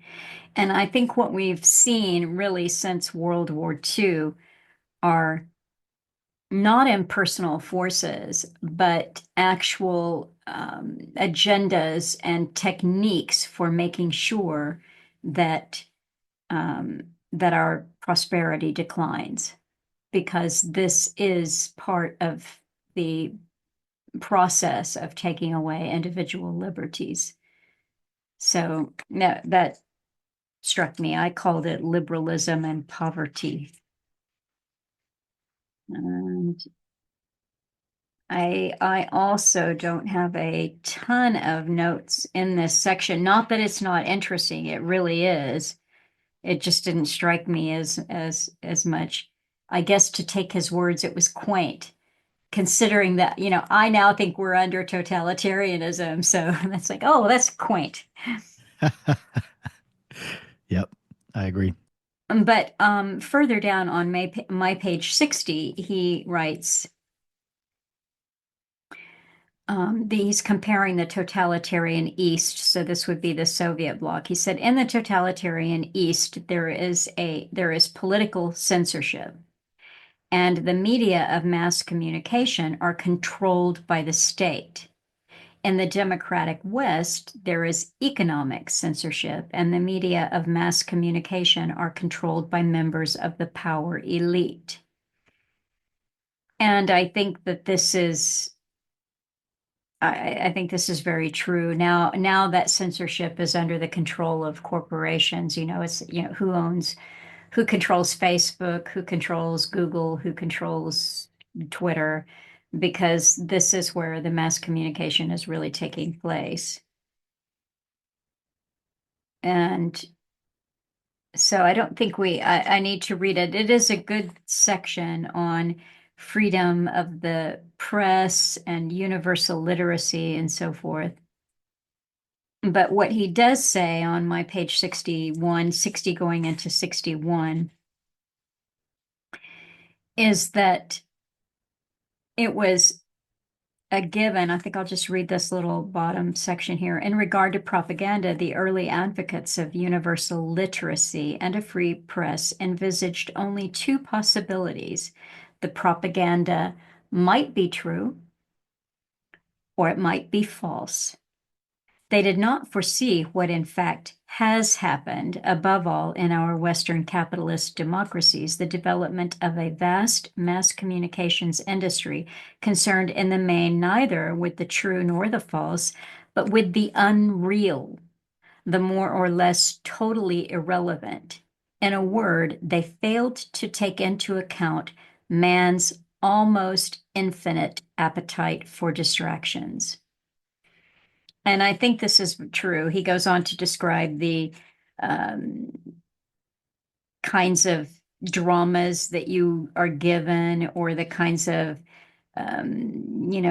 stadium things that you'd be given in Rome that we might now call sporting events. But these are things that Alan pointed out, that they would take us to a place where we could no longer distinguish fact from fiction. And also, he pointed out it was a Fox case from several years ago where some journalists did a special, an episode, and the network decided that they didn't want to run it, and the journalists sued Fox, and the judge ruled that news it's not the business of news to tell the truth. So, it's really programming, and they can program whatever they want to program. And just because something is true doesn't mean that it's going to be run on the network, which implies that they therefore might be running some things on there that are untrue in the name of their programming. Yeah, But and he kind of like summarizes this really well at the end of that chapter because he's on the topic of programming. He draws the parallel with the novel Brave New World, and he talks about the quote non-stop distractions of the most fascinating nature, the feelies, orgy porgy, and my personal favorite, centrifugal bumble puppy. It's got to be my favorite phrase, I think, from the whole Brave New centrifugal World book. bumble puppy. And he says these are deliberately used as instruments of policy for the purpose of preventing people from paying too much attention to the realities of the social and political situation. That's in Brave New World, right? Then he goes on to say, a society, most of whose members spend a great part of their time not on the spot, not here and now and in the calculable future, but somewhere else, in the irrelevant other worlds of sport and soap opera, of mythology and metaphysical fantasy, will find it hard to resist the encroachments of those who would manipulate and control it. Mhm. I think that says it all right there. It does, and I think that because we're so well studied, and they know that we love entertainment and that we really demand it. When Alan said that it will be hard for people to distinguish fact from fiction, this is by design. And I think nowhere do we see this tendency in ourselves more clearly than in the last several years, the last going on 5 years now, because the official narrative of what was happening was so distorted by design that it opened the door for all kinds of theories to come out. Oh, it's not that. It didn't happen this way. It didn't happen that way. It's this, and it becomes really a form of entertainment. You see, and you can tell yourself, I'm, getting to the bottom of the truth here. And so you can spend days and weeks and months pursuing a line of inquiry that has been put out there for you to look at. And that's what has made this so challenging. So to me, these dusty old books that you are surrounded by is a much more beneficial exercise of understanding the recent history, because recent history is so manipulated to the end of being entertaining, because it is and Huxley even talks about this, why do people jump into something? Because it's entertaining, and Yeah. they tell themselves, oh, I have to have the answer, I have to know the truth, but the hunt is entertaining. Yeah. And I think it reminds me of a wonderful word, conspiratainment. Hmm. And actually, that reminds me I think I'm right in saying that's a portmanteau where you smoosh two words together to come up with a third word. Yes. And the other day I was thinking about portmanteau and trying to come up with an example, and now I have my example that I'm going to use from now on. So, yeah, conspiratainment, where you're given all these outrageous stories and talking heads and narratives and explanations and whistleblowers and insiders and the Hmm. truth about this and it's a never ending hamster wheel. It's so fascinating, it's so Hmm. interesting, it's so mind-blowing. This changes everything. Look, you got to watch this video, and you're sharing it to people and talking about people, and you can't but where's it really going, you know? Exactly. And there was a portmanteau that was formed more than a decade ago, maybe a decade and a half ago, called conspirituality.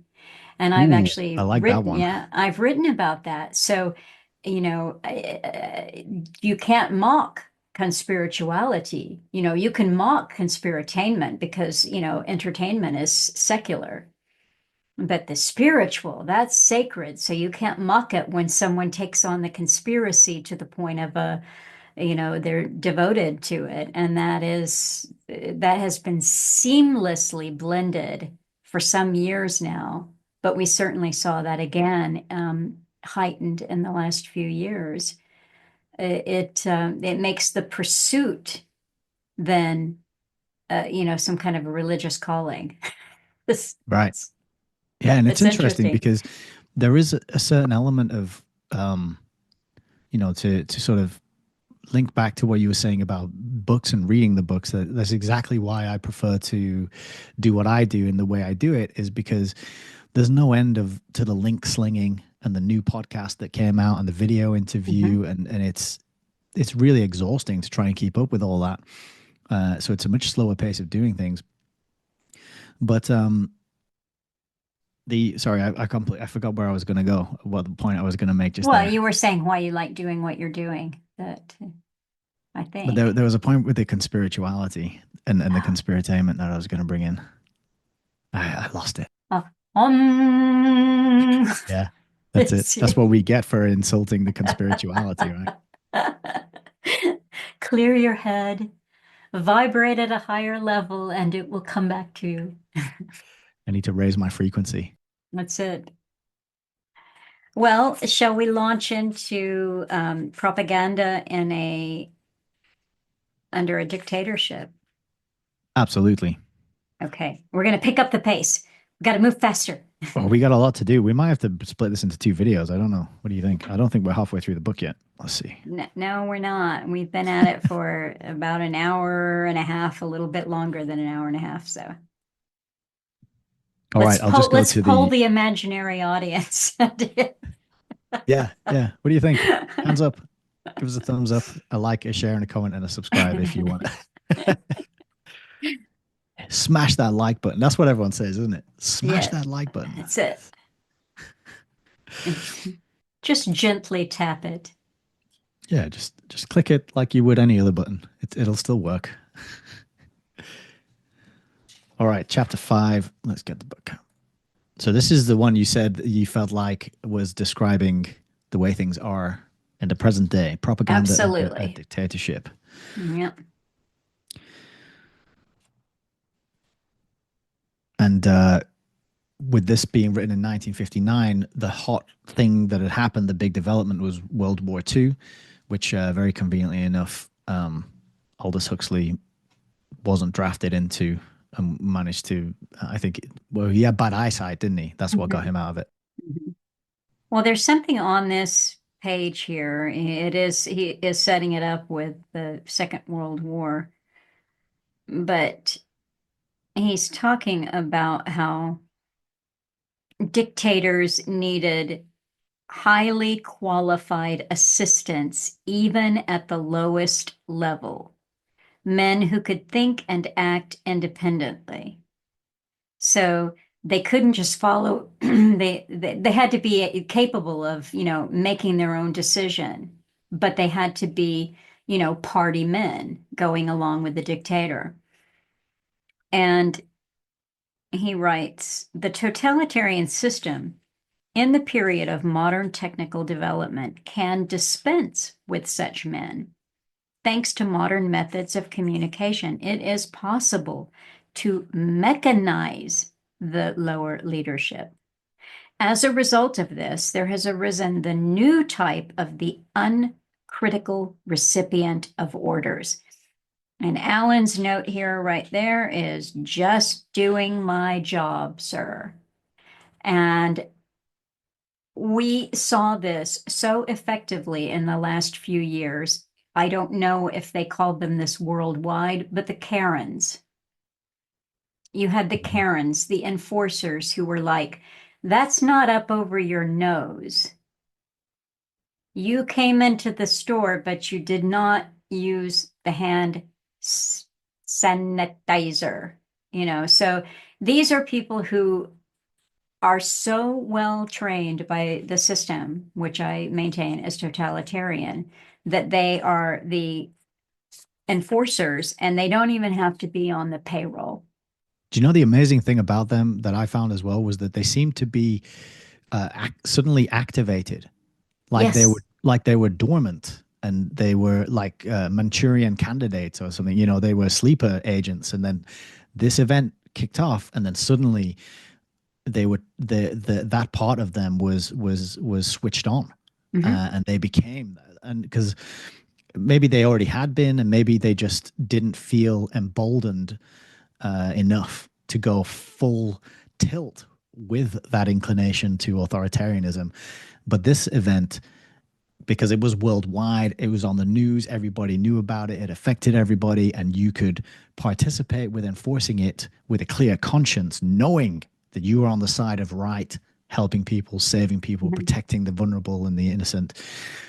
But it just seemed to switch on in some people, and I always wonder if that was planted there ahead Hmm. of time by Hmm. some, I don't know, maybe I'm kind of spitballing, but I don't know about in America. In England, we have in secondary school, we have a prefect system where certain students will be given a little badge, and you have to like monitor the hallways at lunchtime and break time and make sure the other students aren't going where they're not supposed to, or you have certain responsibilities, Hmm. but largely you're enforcing the school rules on the non-prefect students, right? Hmm. And I wonder if that could be a candidate for training people for this event that was going to happen later in their lives, where they would be emboldened to switch on their inner authoritarian. That's a good point. That is a good point. Or, you know, I don't remember where I read it or heard it, but it was recently that someone was writing about, the obedience to authority, these different experiments, and there is I can't remember the name of the one who ran it out of Stanford, but it was the Stanford Prison Experiment. And Zimbardo, was it? yes, yes, it was Zimbardo. Thank you. So you had the prison guards and the prisoners, and they were role playing, and half of them were prisoners and half were prison guards.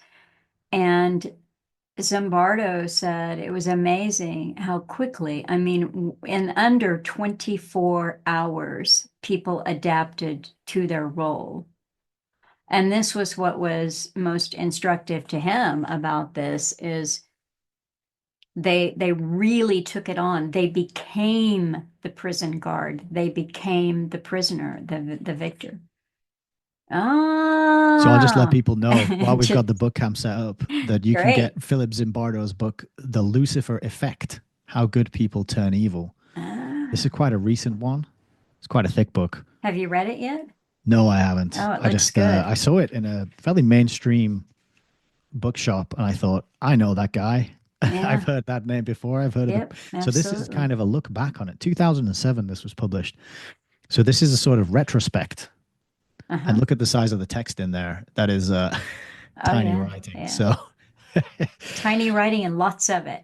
But yes, that is the point. I think that there's something that remember this was gamed out. What we've lived through was gamed and strategized and modeled and practiced.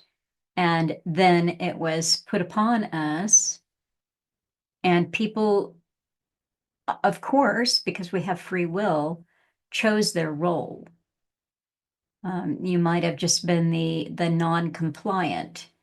That might have been your role, your character. But there were a lot of people who they decided that their character was enforcer. And that's yeah. interesting. Very Well, interesting. we might have a bit of a help in understanding why that was from Huxley. So in the same chapter, this is a bit that I've underlined.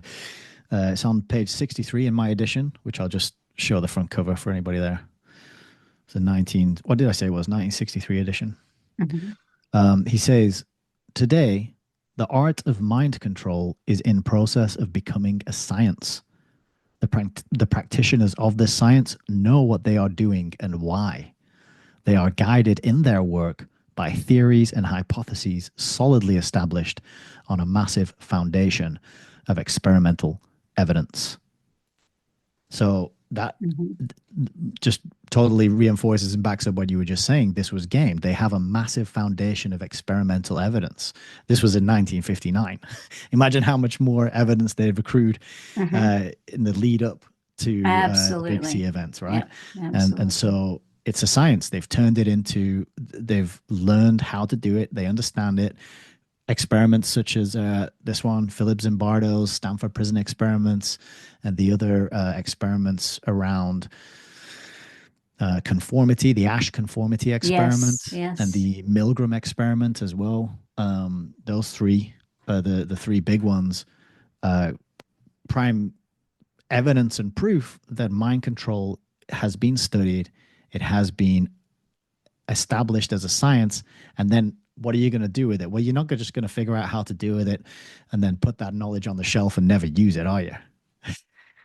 Well, no, it's too good to go to waste. Once you've, yeah, if you put all that money into figuring out how to do it, you're not just going to be like, okay, now we know how to do that. Let's make sure, let's just lock it in a safe and make sure But nobody ever does remember, it. Huxley said earlier that the scientists and the PhDs and everything they would never abuse it. And they were upstanding and good. So yeah. Yeah, nobody, there doesn't need to be any oversight over the No, no, no, PhDs, no. right? Nobody needs to guard those guardians. So yeah, there's like a discussion in this chapter of Hitler, and some of and he refers to Hitler's writings quite a lot, Yes, and he and does. quotes quite extensively in this chapter. Uh, One bit here that I underlined was the first principle from which Hitler started was a value judgment. The masses are utterly contemptible, which sounds a lot like Huxley's Huxley? own attitude, yeah, to the masses, doesn't it? Yeah. The illiterate, Those teeming illiterates. the teeming illiterates.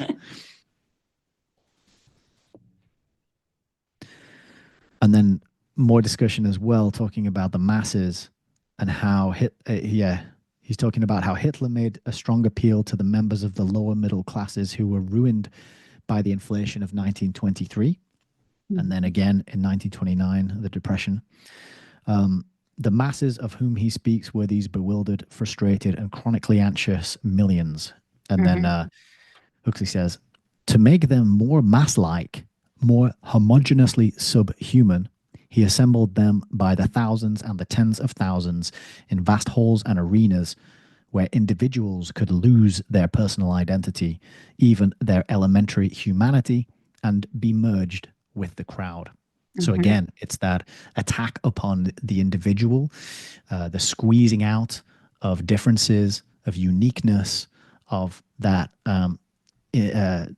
innate individuality that we all have. We are similar but different in very meaningful and important ways. Get rid of that. Hold these, as you mentioned, hold these at night. These massive meetings. Get huge crowds together, and then I think he mentions later. Is it here? I think where he talks about how Hitler was trained in his, the way he delivered speeches.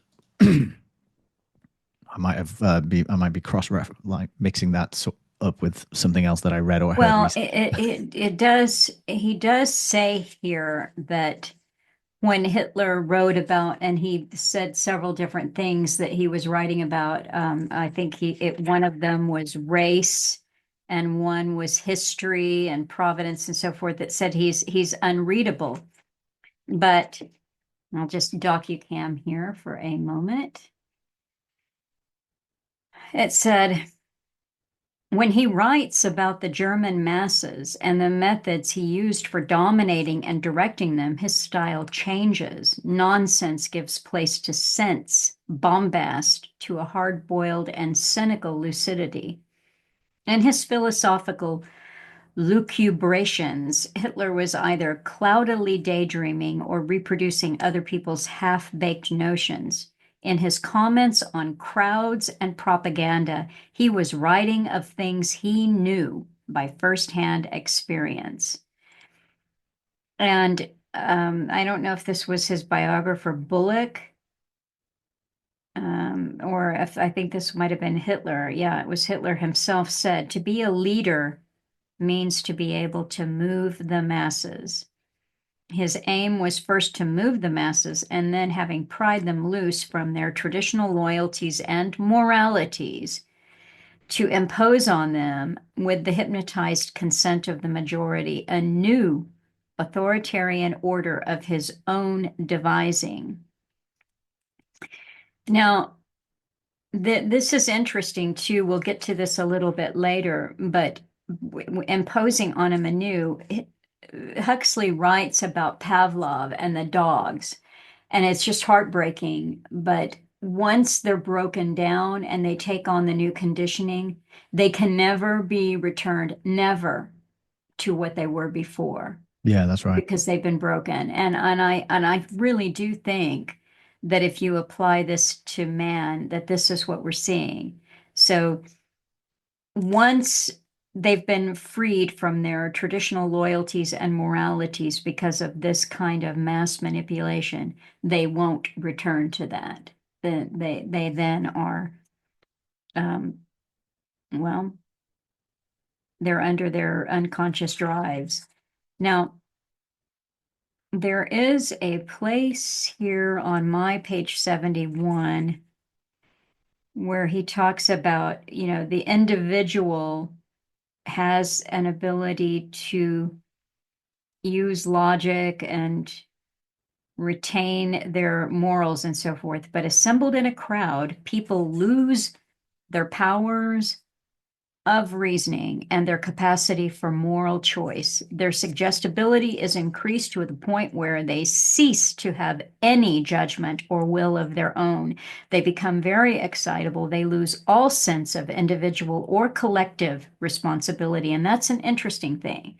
They no longer have any sense of themselves or being accountable for themselves, but they also don't have any sense of being responsible for the collective. And they are subject to sudden accesses of rage, enthusiasm, and panic. In a word, a man in a crowd behaves as though he had swallowed a large dose of some powerful intoxicant. He is a victim of what I have called herd poisoning, and I love that term. That is fantastic. Yeah. He said he calls this herd poisoning. Like alcohol, herd poison is an active, extroverted drug. The crowd intoxicated individual escapes from responsibility, intelligence, and morality into a kind of frantic animal mindedness or mindlessness, frantic animal mindlessness. Alan's note here is mass hysteria. Wow. Now, Mass hysteria, and just reminds me straight away of Matthias Desmet yes, and his phrase mass Matt, psychosis. No, it was mass formation. yes, mass formation. And then And somebody added the word psychosis to yeah, it that was later on, Robert didn't they? Malone. But he Yeah. just said mass Yes, formation. yes, he did. He said mass formation. I'm not sure. There were some good points in that book that I enjoyed and got a lot from, but I'm not sure that formation is a better word than hysteria. Um, I can see it used both ways. Formation imparts to me that there's someone above who is forming the mass. Hysteria is a less manageable crowd, perhaps, but I think for someone like a Hitler or um, those who've been managing us, because they know The how to world handle controllers. hysteria. Yeah, absolutely. But again, Huxley makes this good point. He said during his long career as an agitator, Hitler had studied the effects of herd poison and had learned how to exploit them for his own purposes. He had discovered that the orator can appeal to those hidden forces which motivate men's actions much more effectively than the writer. Now, this is a key point. So oration, and that's going to be anything, and that can be a video nowadays too. What you hear on the radio, what you hear on the internet, what is spoken or what is visually presented to you with words behind it, much more powerful for moving the mass. Huxley writes, reading is a private, not a collective activity. The writer speaks only to individuals sitting by themselves in a state of normal sobriety. The orator speaks to masses of individuals who are already primed with herd poison. Well, yeah. That phrase there, herd poison, works on so many levels to describe the Big C event. Mm-hmm. Because it the whipping up of the frenzy Mm-hmm. and the fear in order to control the behavior, but then the much vaunted and touted solution to the situation as well could also be described as a herd poison, I would say. But yeah, that quote there about reading being private and not a collective activity, I thought was very powerful and important, and very aligned with the work, Alan's work and what we do on this channel and others as well. When you are reading a book silently on your own, it's between you and that writer, and you are actively participating in the interpretation of those words and those ideas, and you are you're engaging actively versus standing and listening to a speech or watching a video or listening to a podcast. You are passive. You're more like the in the hypnotic suggestive state that is created by television, for example. Mm-hmm. You're receiving, right? Mm-hmm. And of course, reading has an element of receiving, but you need to be engaging and active as well. So I always make the point that the reading is much more active than watching a documentary or a video of some kind. And I think for that reason, it's a superior way to learn and to engage and to improve your own knowledge in order to gain understanding and wisdom to share with other people. Reading requires, whatever you're reading, it requires that you involve your imagination. And when you have when you've got visuals that have already been added into it, it really, lops off the imagination. It kind of puts it to the side. I'm going to read one other little section here towards the very end of that, and it is what the propagandist should do according to Hitler. The propagandist should adopt a systematically one-sided attitude towards every problem that has to be dealt with. How have we seen this? There's no other way of seeing it, right? It's just totally this way. He must never admit that he might be wrong. Trust the big S, right? You got to trust the S, follow the S. Or that people with a different point of view might even be partially right. No, they're deniers. Obviously, they're not right. Opponents should not be argued with. They should be attacked, shouted down, or they become too much of a nuisance. Then liquidate them. The masses are always convinced that right is on the side of the active aggressor. Skipping down a little bit, Huxley writes, mindlessness and moral idiocy are not characteristically human attributes. They are symptoms of herd poisoning. That's it. And And there's a couple of quotes that I want to get on as well, if I could. oh, good. Yeah, I hope you're going to get the one about. Okay. Yes. I want to backtrack a little bit Oh, okay. because he kind of pays a compliment here. And I think it's a compliment that should be recognized and well received by people in the audience, which he says, unlike the masses, intellectuals have a taste for rationality and an interest in facts. Their critical habit of mind makes them resistant to the kind of propaganda that works so well on the majority. So if there's anybody out there who did manage to swerve the mass hypnosis, the mass hysteria that took place, then Huxley considers you an intellectual. And I also put above that individuals. I think you could kind of swap out those words there. But he says as well of intellectuals, they are the kind of people who demand evidence and are shocked by logical inconsistencies and fallacies. Okay, so that's another characteristic. And then further down, the again quoting from Hitler, which is that only constant repetition will finally succeed in imprinting an idea upon the memory of a crowd. Mhm. Okay. So Mhm. if you are interested in facts and you want evidence and you are shocked by logical inconsistencies and fallacies, then you are an intellectual and you should And an recognize individual. that. And you're an Yes. individual. Yeah. And you should be proud of that and give yourself some credit and some kudos. And because I know that for a lot of people, it can be very alienating and stressful.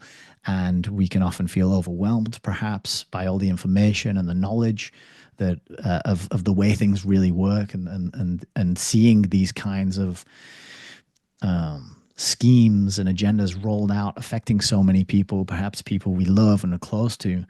But if we ourselves are able to see through it and are able to discern that it is happening, even if you're the only person you know who can do that, take some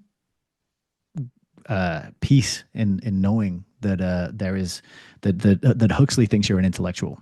So you're doing all right. You got a compliment from him there. Right, good deal.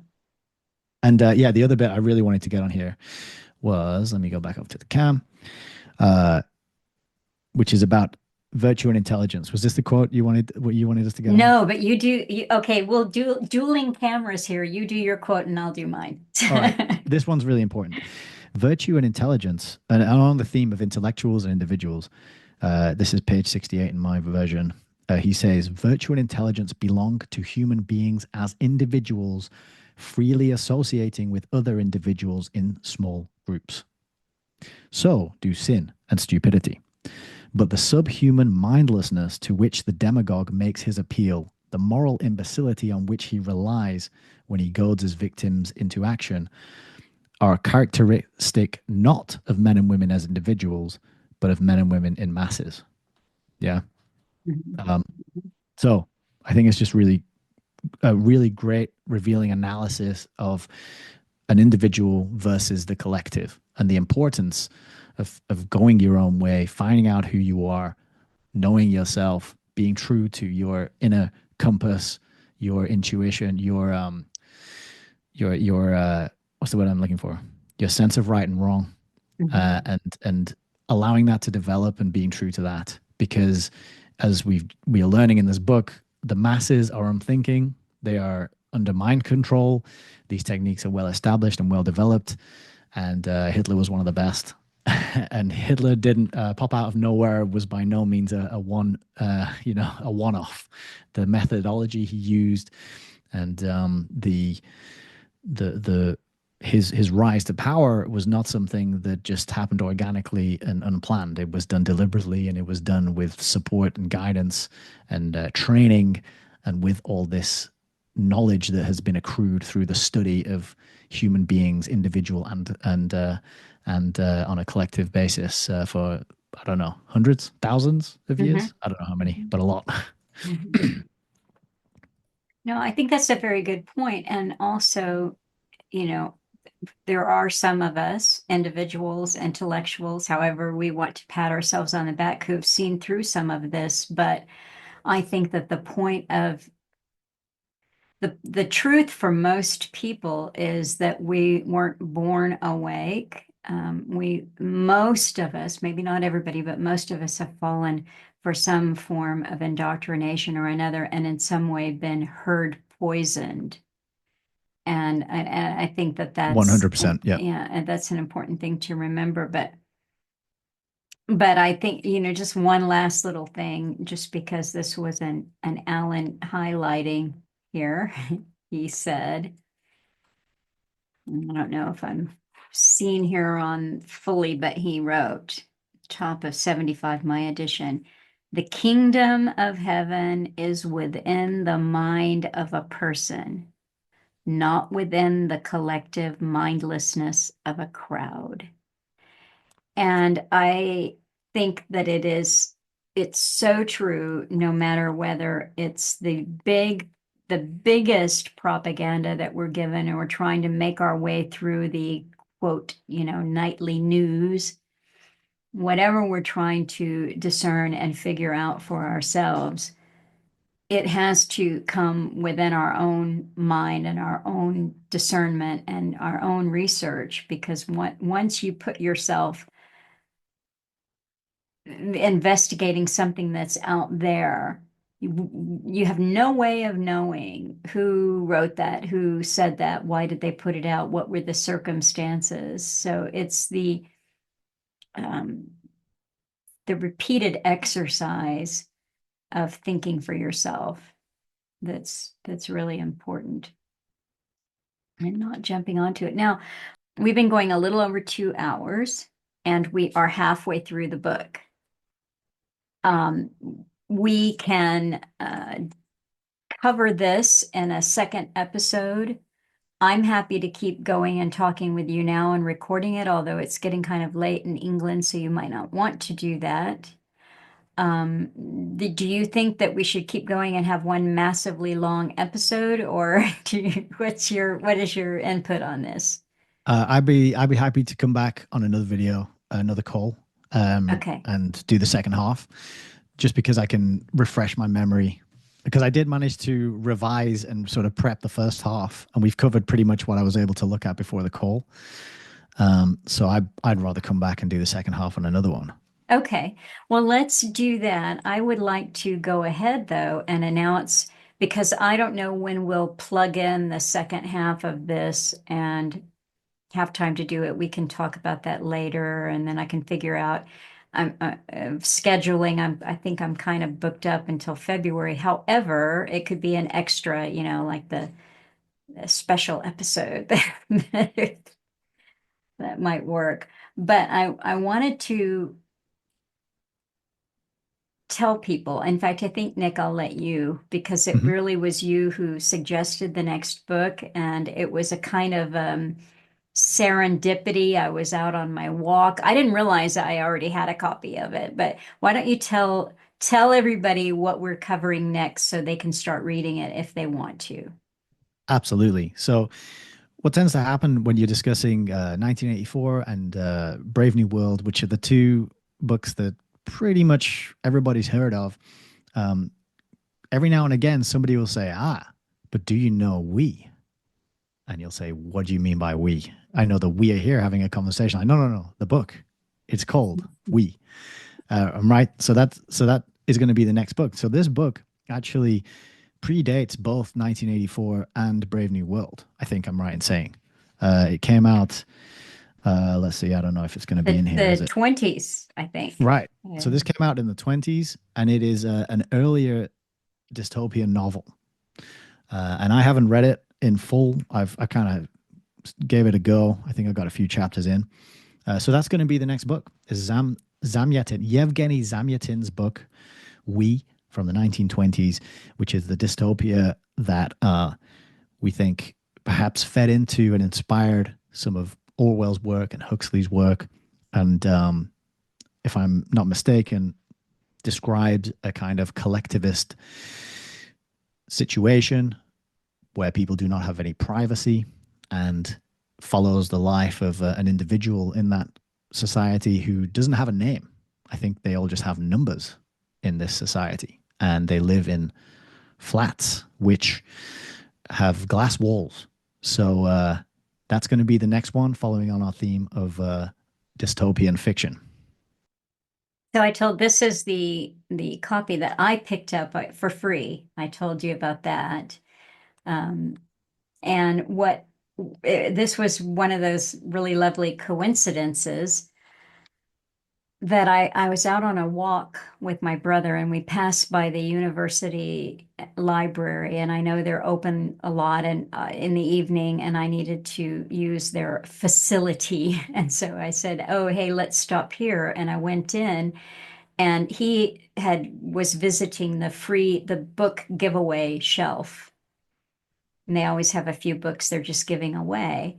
And I saw this on the shelf, and I'm like, oh, cool. I'm gonna get that and take it.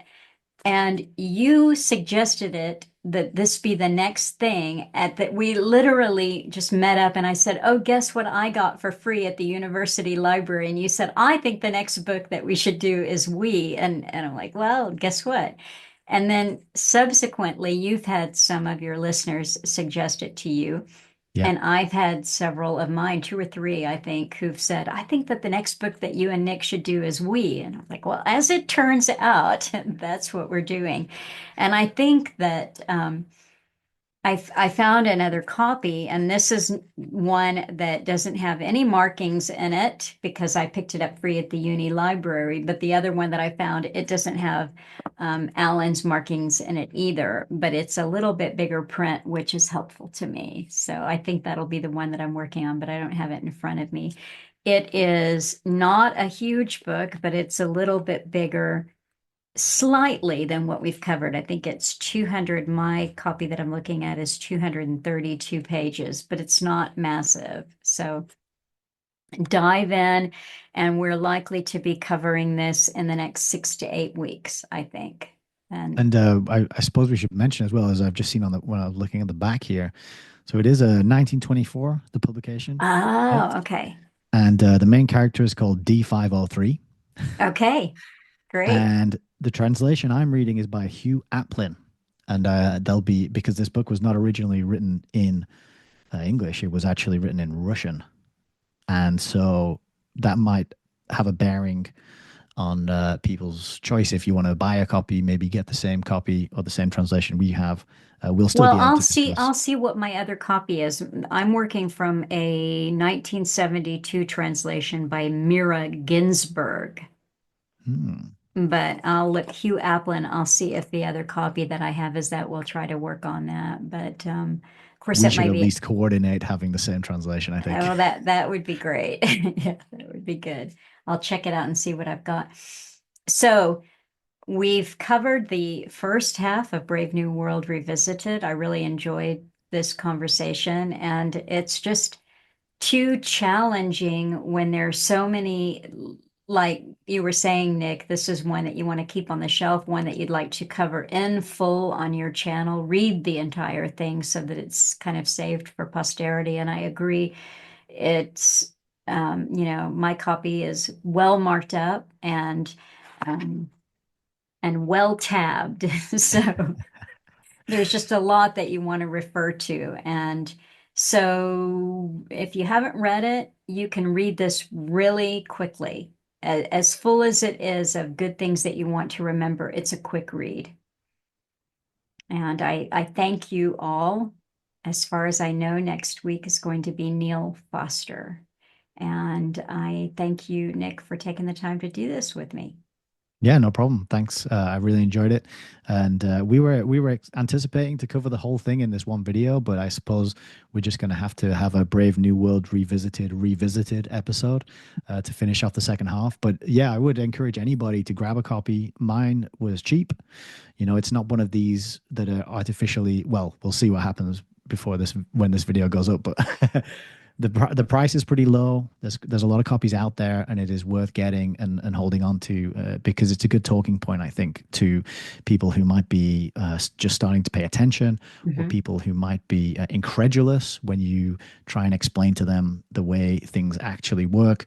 This is a really good thing to point to. It was written in in the 50s, and it lays out so much of the agenda and the methods and the true nature of the systems that we've been born into. So yeah, thank you, Melissa. I'll just say as well, it's so cool to see your and Alan's markings in your edition of the book, and I'm really glad you've got a book cam now. And hopefully there'll be more of that to come because as a book nerd, I like to see what other people have underlined and commented on and written in the margins, and it's especially fun to see when I've underlined something that both you and Alan have underlined as well. It makes me feel like I'm like, yes, I'm noticing the right stuff and doing a good job. So thanks for having me on again. And I look very much forward to our next conversation. Great, me too. And thank you, everyone, for watching and listening to this. And we'll be back with part two soon. We're going to go off camera now and discuss it. All right, take care. Bye bye.